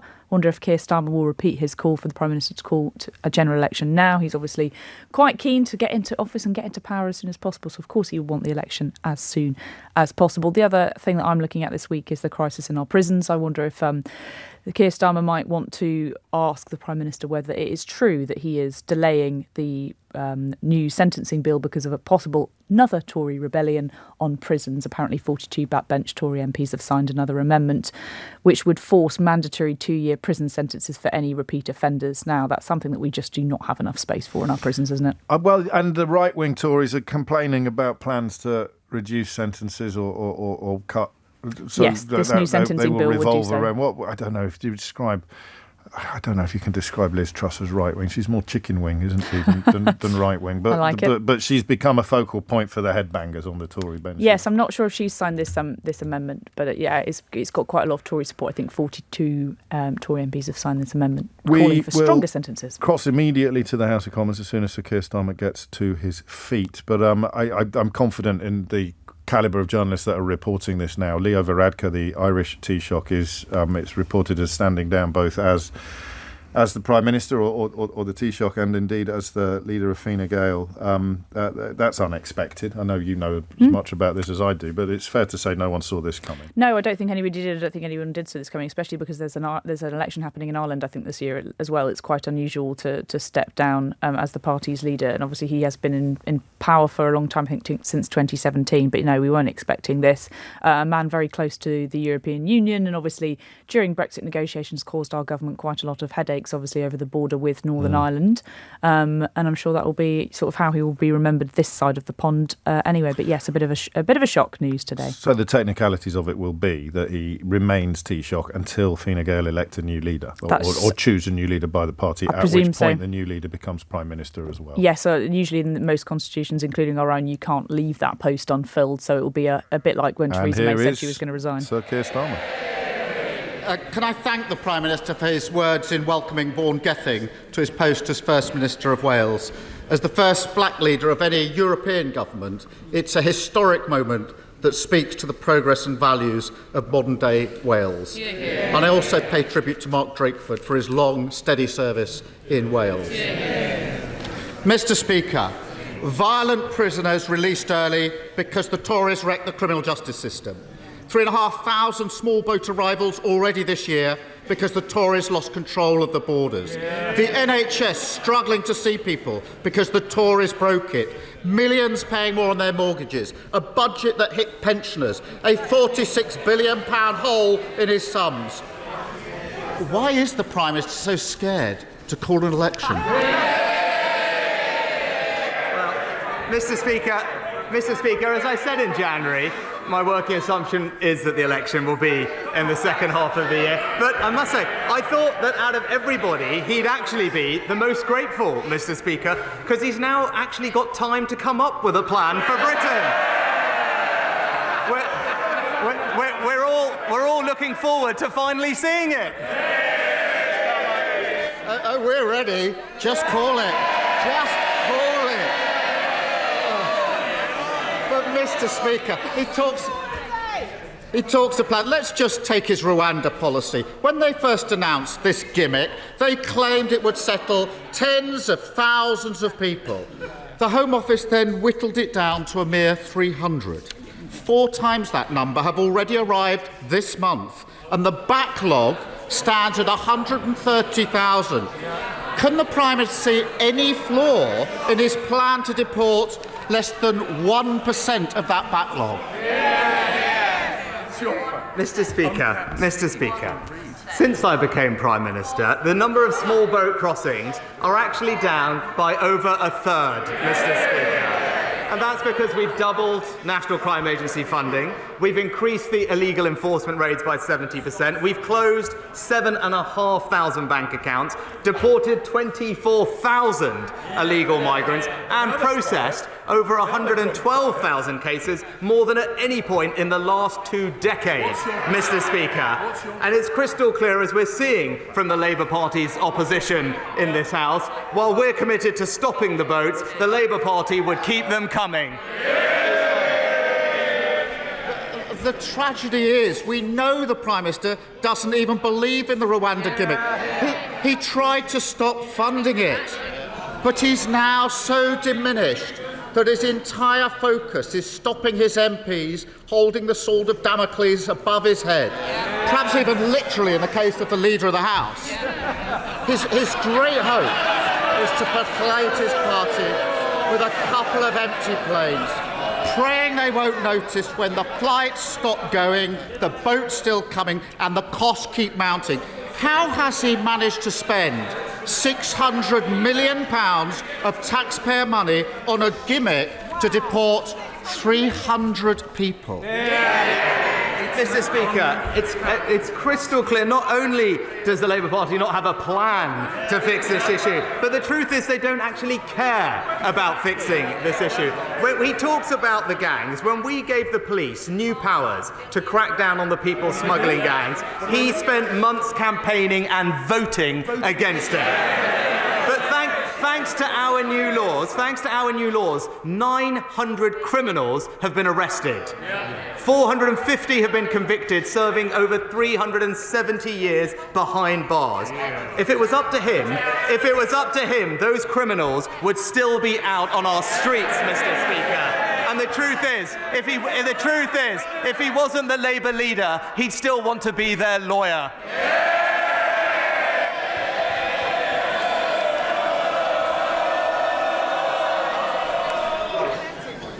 Speaker, I've prosecuted more people smugglers than he's had helicopter rides, and that's a lot. On this, I've done it. Rwanda gimmick is going to cost the taxpayer £2 million for every one of his 300 people that they deport. And I know the Prime Minister likes to spend a lot on jet setting, but that's some plane ticket. It's the cost of Tory chaos, and it's working people who are paying the price. The man he made his immigration minister let the cat out of the bag when he said the Prime Minister's symbolic flights will not provide a credible deterrent. And we know the Prime Minister himself thought it wouldn't work. If the people selling this gimmick don't believe in it, why should the country? Mr. Speaker, he's very keen to talk about who he prosecuted. He's a bit less keen to talk about when he defended Hizb ut-Tahrir, Mr. Speaker. But when it comes to this question of how to deal with people who are here illegally, his values are simply not those of the British people. After all, this is the person who campaigned to stop the deportation of foreign dangerous criminals, Mr. Speaker. A dangerous criminal was jailed for dealing Class A drugs after he fought to keep him here. A gangmaster was convicted of carrying a knife after he fought to keep him here. So whether it's representing terrorists or campaigning for criminals, it's clear whose side he's on, and it's not the British people. It's genuinely sad to see him reduced to this nonsense. And let's take another example that I started with.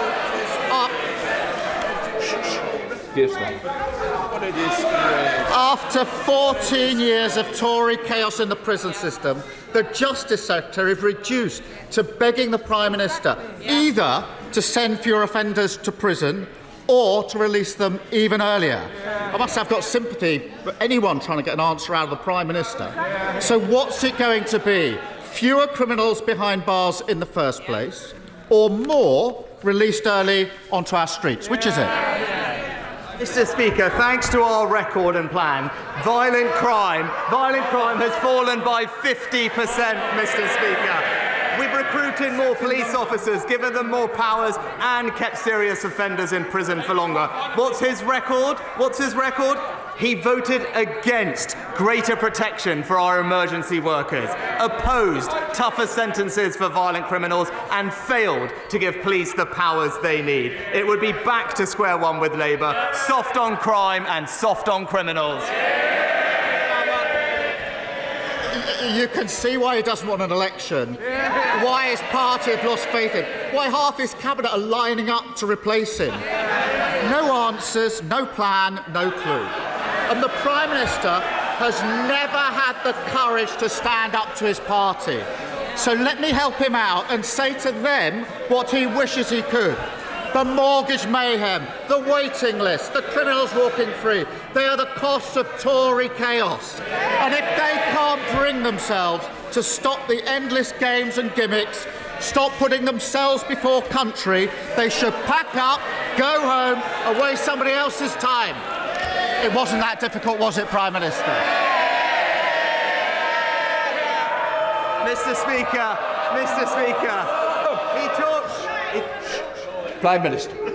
Mr. Speaker, he talks about his ideas, but we're 2 weeks on from the budget. The Shadow Chancellor found time to make a 1-hour speech last night, and we still don't know how they're going to pay for their £28 billion black hole. But while he tries to talk down Britain and the progress that we are making, today's news shows that the plan is working. Inflation down, Mr. Speaker. Energy bills down. Wages up, pensions up, and taxes cut by £900. And that is the choice. Higher taxes and back to square one with Labour, or tax cuts and real change with the Conservatives.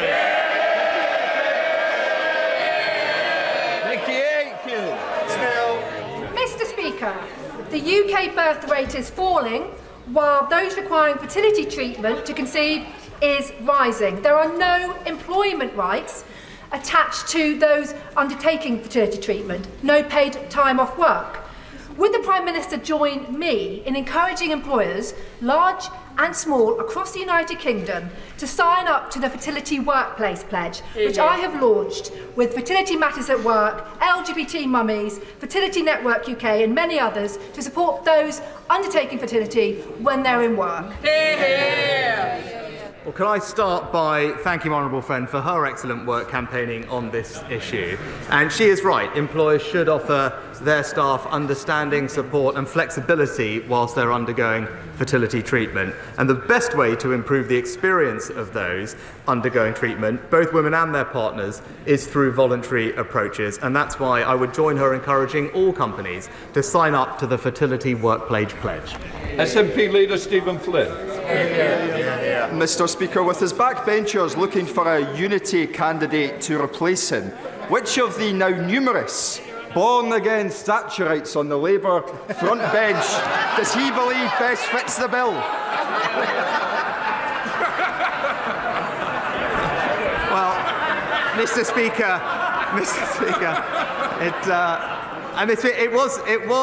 it was surprising to hear all this talk about the 1970s from the Shadow Chancellor in particular. But then if you see what's happening in places like Birmingham, where taxes are going up by 21%, Mr. Speaker, services are being cut, whether it's social care, children's services, or indeed in some streets, literally the lights are being turned off. It was unsurprising why they're talking about the 70s, and I can just say what they've done to Birmingham, the Conservatives will never let them do to Britain. Of course, Mr. Speaker, there's a serious point to be made here because the IFS have warned of the conspiracy of silence which exists between the Labour Party and the Conservative Party when it comes to £18 billion of looming public sector cuts. Indeed, just last night, they actually outlined that the fiscal rules of the Labour Party and the Conservative Party are in effect identical. So with such continuity on offer, Mr. Speaker, the public are right to be anti-Westminster, aren't they? Well, Mr. Speaker, I'm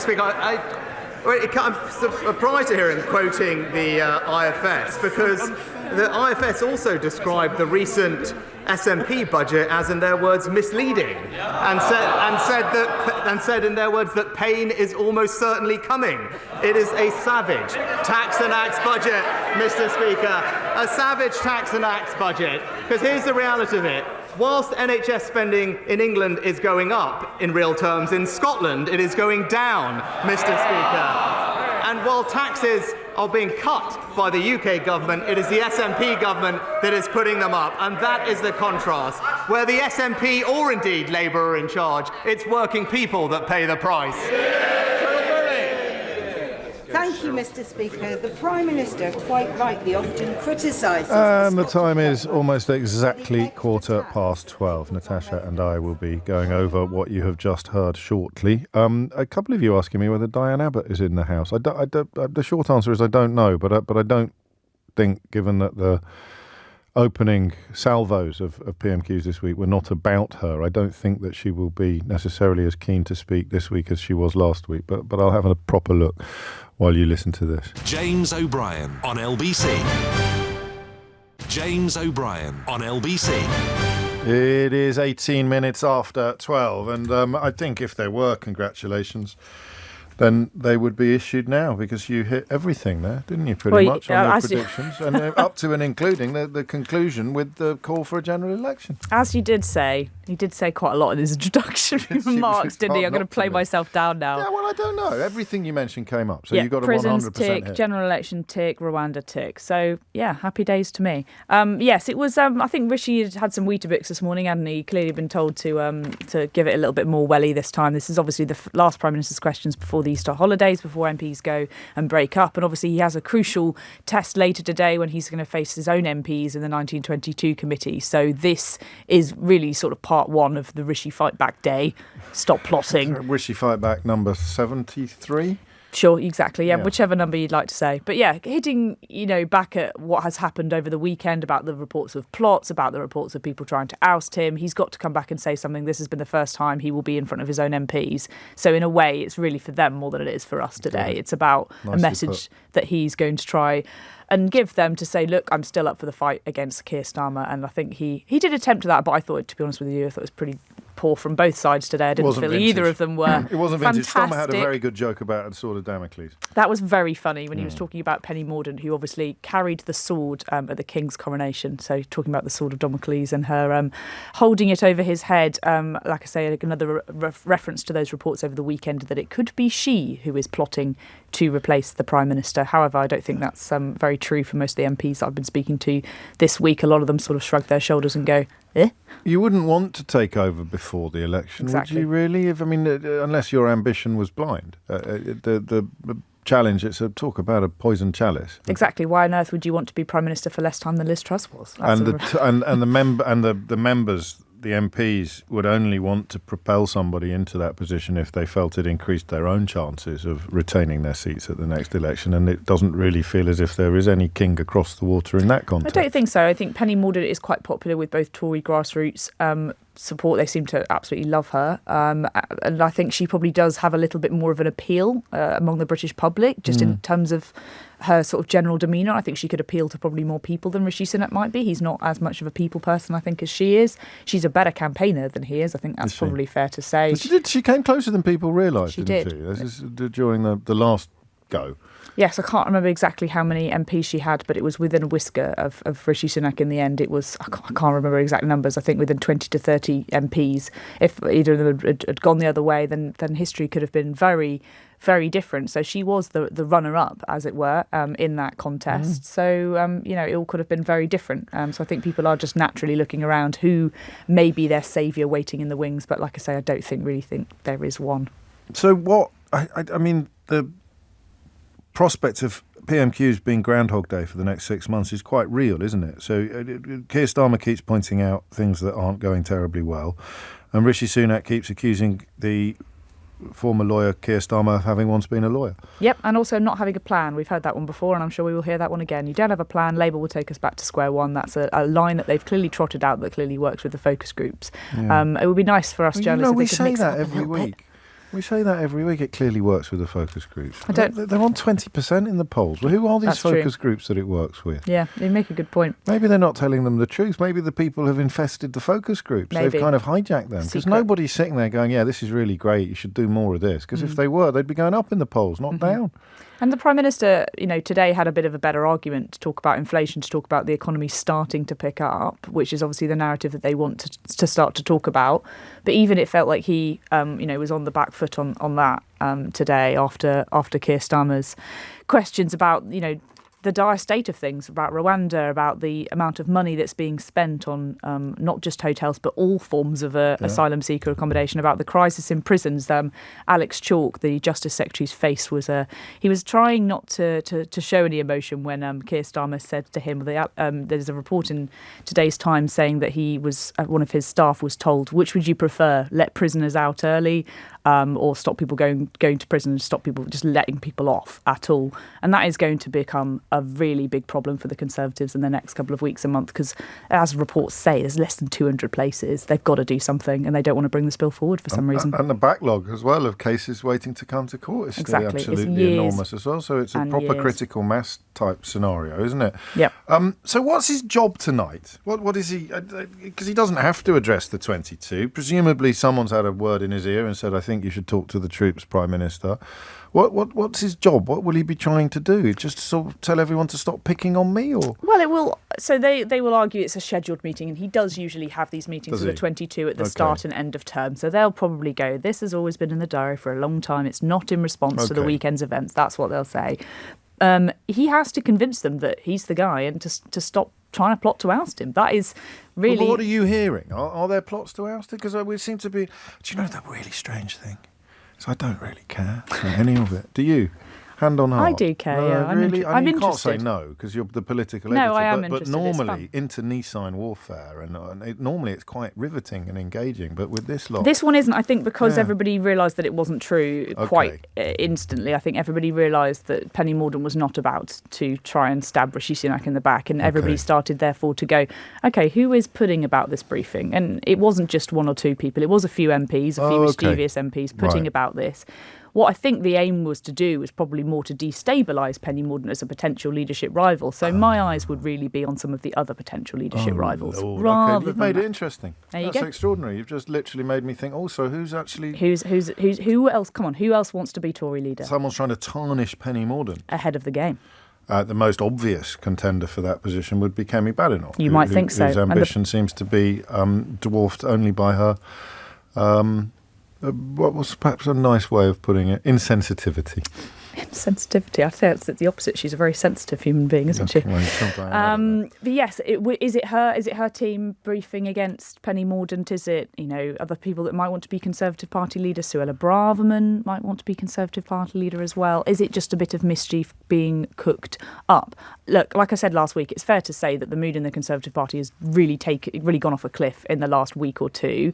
The way that they handled the Frank Hester row, being sent out on the airwaves to defend what many people say was the indefensible, only for Kemi Badenoch to put up that tweet and cause the whole government to go into absolute chaos and change the line. And then to disown it with Nick Ferrari. Exactly, and then to row back again and say, actually, we shouldn't give back the cash. So, it's a row that has continued to rumble on for them. And I don't think anybody's impressed with the way that they've handled this situation. Obviously, the government trying to come back saying, we've got our smoking ban to come forward. It's not enthusing Tory MPs. They're going, OK, sure. Give me something else I can sell on the doorstep. It's not going to be winning me votes. Do you know why it's not a vote winner, that? Because so few people smoke. So if they were, oddly, if loads of people still smoked, then there'd be a lot more uproar about it, a lot more unhappiness, because they'd be like, how dare you take away my fags? That's terrible. Or my... But because no one's life is going to change at all. It's good policy. I like it. I think it's great for the country, great for the future, but it's not going to change anything in the short term. So it's not something you can hang your hat on as a policy offer. It's strange. Would you like to have a little listen to Leo Varadkar's closing words as leader of Fine Gael? I think we should. Just in the last few minutes, he's been addressing the media in Ireland. My reasons for stepping down are both personal and political. I believe this government can be re-elected, and I believe my party, Fine Gael, can gain seats in the next Dáil.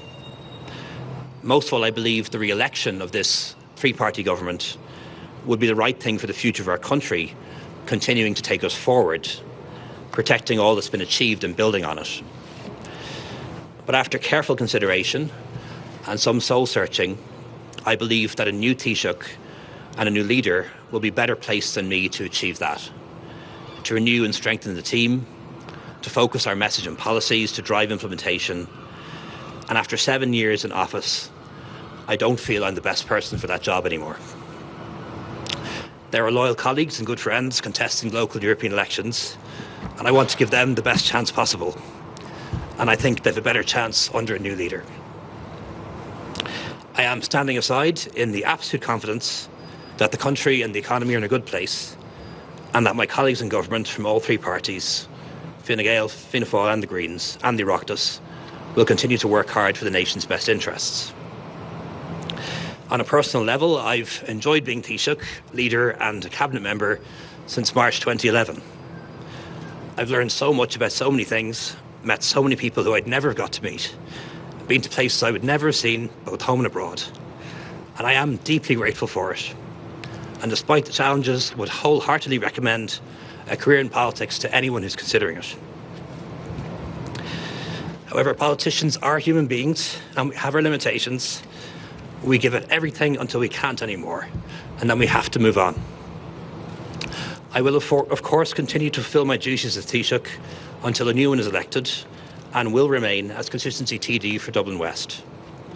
I know inevitably there'll be speculation as to the quote-unquote real reason for my decision. These are the real reasons. That's it. I have nothing else lined up. I have nothing in mind. I have no definite personal or political plans. But I'm really looking forward to having the time to think about them. Oh, it's quite emotional at the end there. Yeah, he definitely, you could hear the cracking in his voice there, I think. He appeared a bit emotional. He's just run out of road by the sounds of it. 7 years. Yeah. And I think he's been Taoiseach, and they've switched around that position a few times, haven't they, in Ireland. He was, did he do 2 years, and then Michael Martin did 2 years, and I think then he came back. So yes, it is a long time to be at the top of any political party and to be leading. And what's obviously been a bit of a turbulent time for Ireland throughout the Brexit negotiations for us, but also on the world stage. That's fair enough. He like I say, he sounds like he is. He says touch of the Sturgeons, perhaps. Although she may have had a little bit more going on behind the scenes. I don't think we're going to see a white tent erected outside Leo Varadkar's house anytime soon. Oh, never say never with the politicians these days. But that sense of it being a surprise and it being a very personal decision. We were all surprised at Sturgeon too, weren't we? We were indeed. Thank you, Natasha. I got quite an important story for you next that Joel Hills, the business and economics editor at ITV News, has been squirreling away at. Do you remember when P&O sacked loads of people in contravention of the law, and even Conservative MPs were up in arms? I'm sure Grant Shapps vowed vengeance, although he might claim it was Sebastian Faulks.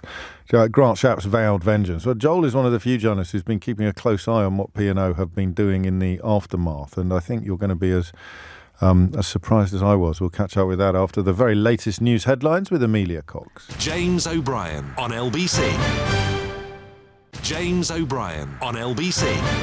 It is 12:34 and you are listening to James O'Brien on LBC, where we turn our attention next to a story. Well, I'll let Joel Hills remind you of the original story, but you will probably remember that the political establishment was united in outrage at the actions of the shipping company P&O when it emerged. Well, I said I'd let Joel Hills explain, and Joel is here now, the business and economics editor at ITV News, who's been looking into this story and some interesting new developments in France. Joel, take us back to the very beginning, if you would. Yeah, this is a story, James, and I bet your viewers will remember this. It's a story about long hours. It's a story about low pay, very low pay. Your viewers will remember back in March 2022, so 2 years ago, P&O abruptly sacked without warning just under 800 of its seafarers. Now, at the time, P&O said it absolutely had to do this. The company's on the verge of bankruptcy, and it needed to urgently cut its costs. It did admit later that it had also broken the law because it failed to consult the unions at the time, but said it had to do this out of absolute necessity. And this is about the men and the women who work on board ships, who get your car on and off the ferry, who serve your food and drink, who keep the public areas of the ship clean and tidy. And it's also about the men and women who are trained to, in extremis, if the worst case scenario happens and there's an accident at sea, they're trained to get you off the ship safely. So what P&O did is it replaced its crews with agency workers from overseas, from very far-flung places and countries in the world like India, the Philippines, Indonesia, Honduras, Mauritius, Malaysia, and it told MPs at the time that it planned to pay them an average hourly rate of £5.50 an hour, which is obviously much lower than the UK minimum wage of £10.40. Now, P&O at the time said the lowest hourly rate was £5.15. But ITV News, James, and The Guardian have seen recent contracts and payslips which suggest that actually P&O has been paying some crew even less than that. We spoke to crew on board the vessels. They routinely work 12-hour shifts, they told us, 7 days a week for up to 17 weeks. That's 4 months at a time, without a day off and without permission to leave the ship. Perhaps unsurprisingly, many of them also said they were exhausted. But James, they also said the rates of pay on offer at P&O, which I think many of your viewers will find shocking, were actually better than those on other international cruise or cargo ships. So they actually valued the job. Which puts it in a strange moral place, doesn't it? Because you're sharing a story that will shock many people listening, and yet the victims, if you like, of the practice that you're reporting and describing are not exactly up in arms about it. No, they're not. And P&O, let's be clear, is not doing anything legally wrong. The company spotted a gap in the law, which was never intended, which means it is not required to pay the minimum wage to seafarers who work on foreign registered ships, which ships are registered in Cyprus, that sail in international waters and are employed by agencies outside the UK. Grant Shapps and the governments on both sides of the channel were outraged at the time it sacked its seafarers and replaced them. And they both promised to compel the company to pay the minimum wage. The Seafarers Wages Act has become law in the UK. The secondary legislation will be laid in the summer. And I'm in Paris because the French government has yesterday signed a decree which basically means that from today, or from yesterday, in theory, all ferry operators will have to pay the minimum wage, will have to limit the days crews can work to 2 consecutive weeks. And if they fail to do that, in 3 months' time, they've got an implementation period to comply. There will be sanctions in the forms of fines, and in extremis, executives could go to prison. I just want to clarify, because people may think that we're talking about ships that are sailing around the locales in the countries from which the staff hail, but these are Dover to Calais crossings that we're describing, and they happen all day, every day. Absolutely right, and they happen non-stop all day, every day, and they are, P&O has 3 ships that sail between Dover and Calais. They're carrying tourist traffic, particularly as we go to Easter and the high summer, and every day of the week they're carrying the freight which brings the goods that we consume every day in and out of the UK. So no, this is absolutely one of the world's busiest shipping lanes. This matters very, very greatly. I mean, we should say, James, that P&O would dispute quite a lot of what I'm saying. It insists that none of its crew earn less than £5.20 an hour. They do say that their crew are well rested and that they look after their welfare, their well-being, and their mental health. And they also say they're going to comply with, and they always comply with, minimum wage legislation required nationally and internationally. But they haven't yet responded formally to what the French government announced yesterday. Which could be a proper game changer. And have I understood you correctly? Because I know Grant Shapps, when he was Transport Minister, described them as operating like pirates of the high seas. But they've been slow, but they haven't abandoned this cause. So the legislation is in the pipeline for this country, but has already been enacted in France. That's correct. The legal loophole that P&O exploited is slowly closing. That's the Maritime Labour Convention laws, I think, is it? This is what the French government has, the law that they've just passed is the against antisocial dumping in the English Channel law. It's snappily titled. Well, we're all against that. But what was interesting is that yesterday France's maritime minister, a man called Hervé Belleville, said that asking crew to work for 17 weeks without a day off was dangerous and immoral. Yeah. As he put it, James, how can you work non-stop for 2 months and be in full command of what you're doing? I mean, if P&O were here, though, they would say, look, our ships are perfectly safe and everything we do is aimed and directed at making sure crews are well rested.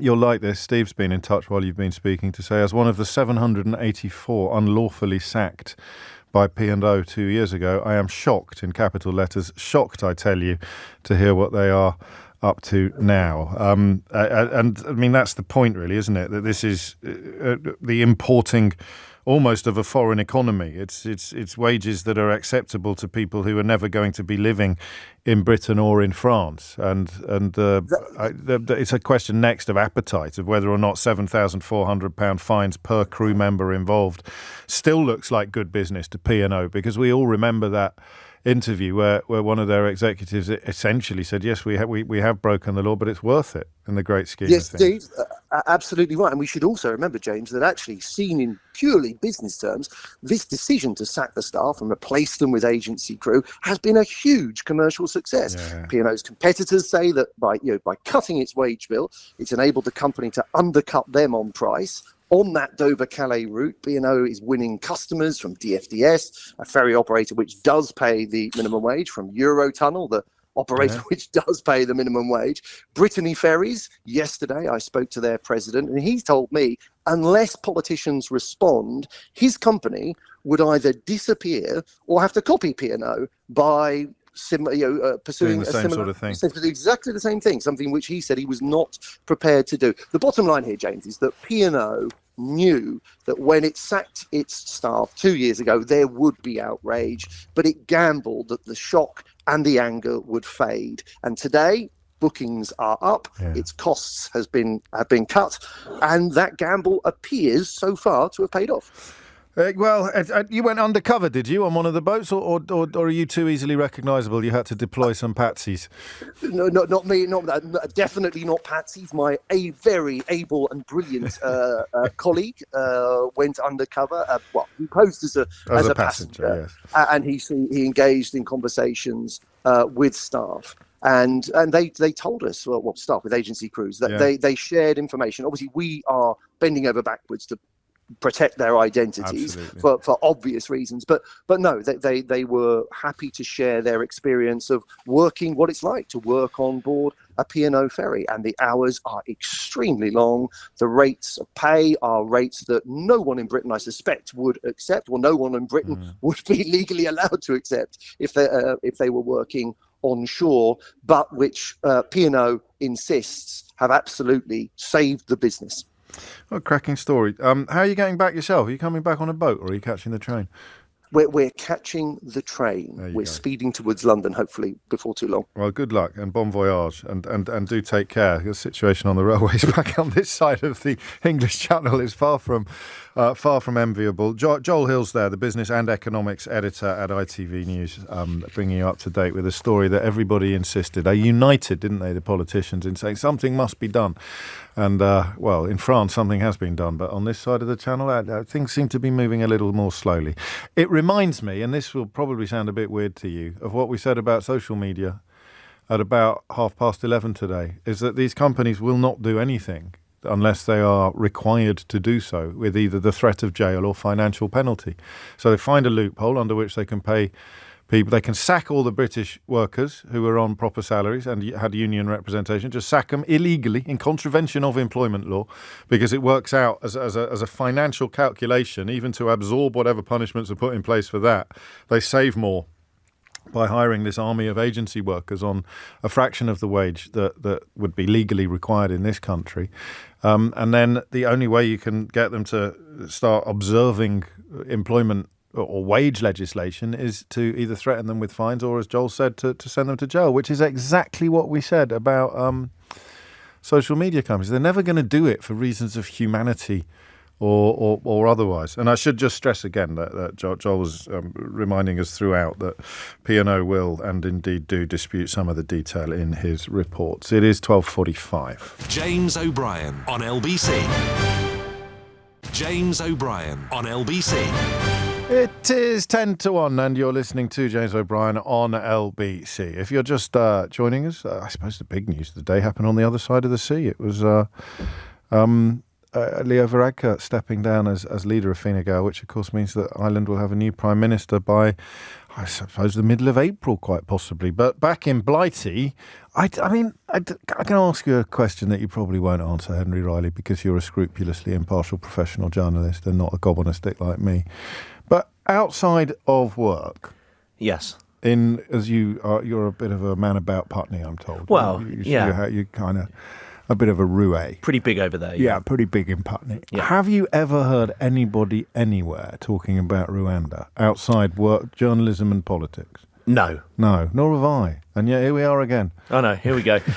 This is the start of ping pong this week, James, which is a phrase, again, pretty Westminster bubbly, so I'll try and unpack it. This is the to and fro, essentially, with how they pass controversial pieces of legislation. It starts in the Commons, goes to the Lords, they try and amend it slightly, then goes back to the House of Commons. Now, we saw the first iteration of that on Monday, where there were 10 amendments from the House of Lords, 10 changes, went back to the Commons, and MPs overturned all 10 of them, rather the government did.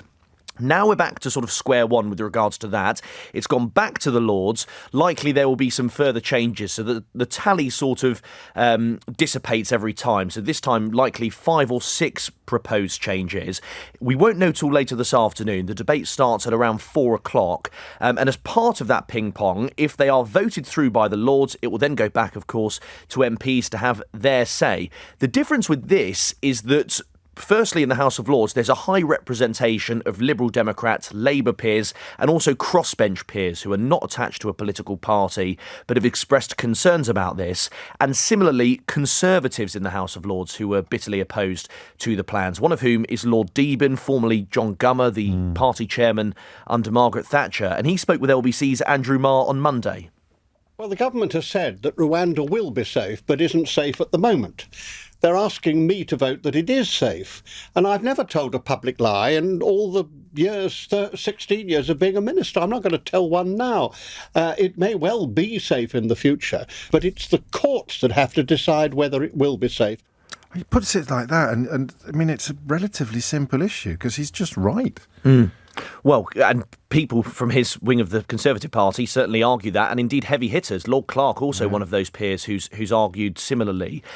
What's interesting here, James, is earlier in the week, Rishi Sunak promised still, maintained that commitment to have flights taking off by the spring. Today is the 20th of March, so it is the first day of spring today. And we. Is that technical term? I think technically, yes. 20th of what? Well, 20th of March this year is the predicted start of spring. Says who? Well, I was looking on. Who are your sources?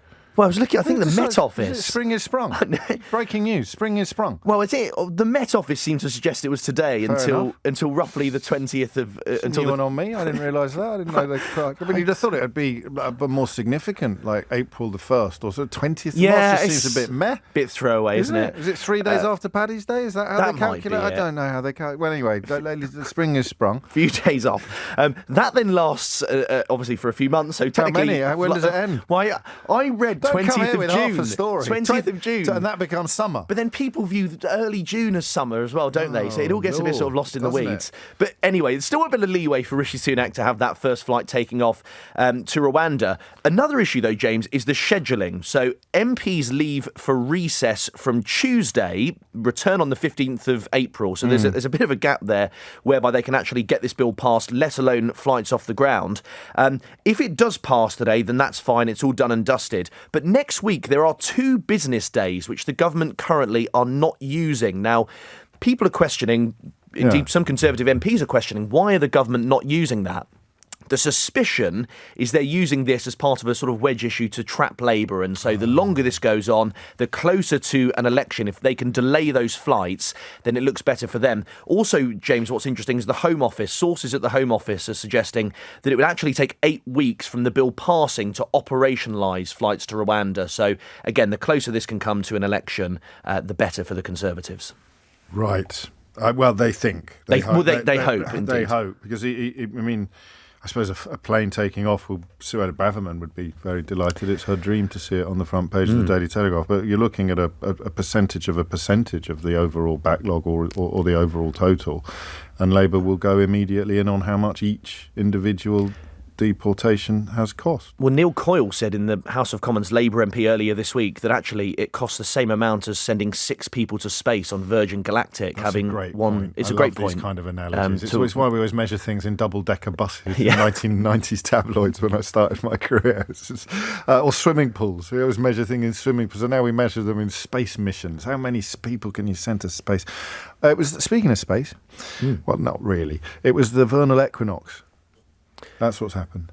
Spring. Spring. Yeah, is that what that is? Yeah, right. The vernal equinox. I think it was at 3 o'clock this morning. So I was right. You're absolutely okay, right. Great. You're technically right. Historically right.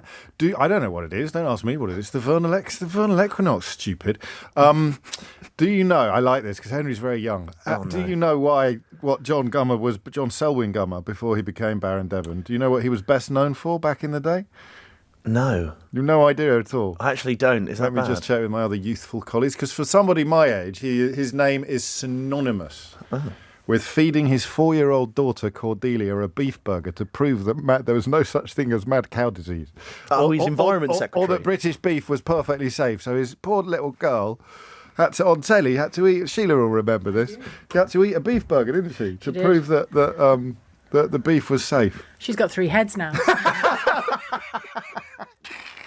But I mean, so when he refers to having always told the truth, when he was a minister, he was prepared to put his money where his mouth is. He was prepared to put his daughter's money where her mouth was, to be quite literal about it. So it is. What would you say then if you were a betting man, which you're not? Are we going to see a plane in the sky? Well, there's a 3-line, in terms of the immediate, there's a 3-line whip tonight for all Conservative peers to attend. The issue is a lot of them haven't attended the sort of House of Lords for some time, so they're going to have to do a sort of whip round and give them a call to get them all going. I don't suggest in the spring, no. I would, if I was a betting man, I would suggest not, because of that 8-week delay between it being operational and planes taking off. And the question of whether anybody ever hears anyone talking about Rwanda deportations outside of the Westminster bubble, the media, and I suppose some of the less pleasant corners of social media remains moot. Henry Riley, many thanks indeed. It is just coming. I've got 90 seconds of the show left and nothing to fill it with. Have you got anything you want to get off your chest? Do a tryout for people who haven't heard you present a show. Oh no, yet. I'm not doing no. I can't present a show in 90 seconds. No, but you could give people a taster. No, like a sort of like a. I can't do it in the presence of James O'Brien and Sheila Fogarty. You get. Henry is now working his way up the roster, the presenting roster. I believe one day he'll be sitting at the very top of it, and some people might. I don't feel very well. I think you're going to have to step in. Oh, me too. No problem. Right. I don't feel very well. I've gone all shy on the radio, which is not what I'm supposed to do. You're very good. Thank you. Yes, it is indeed the vernal equinox. Thank you to everybody who has pointed that out. I didn't get Badenoch and Braverman mixed up, but I don't think Braverman said she was dreaming of the. Yes.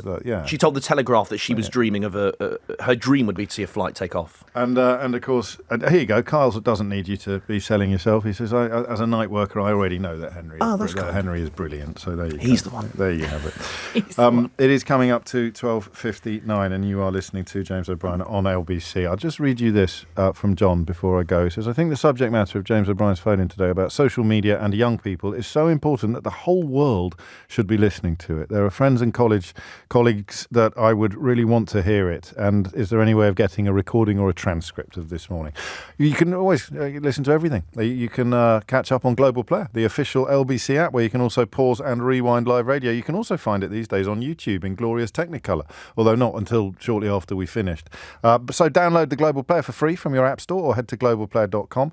Coming up at 4 on LBC, it's Tom Swarbrick, but now it's time for Sheila Fogarty. Thank you very much, James. James O'Brien on LBC.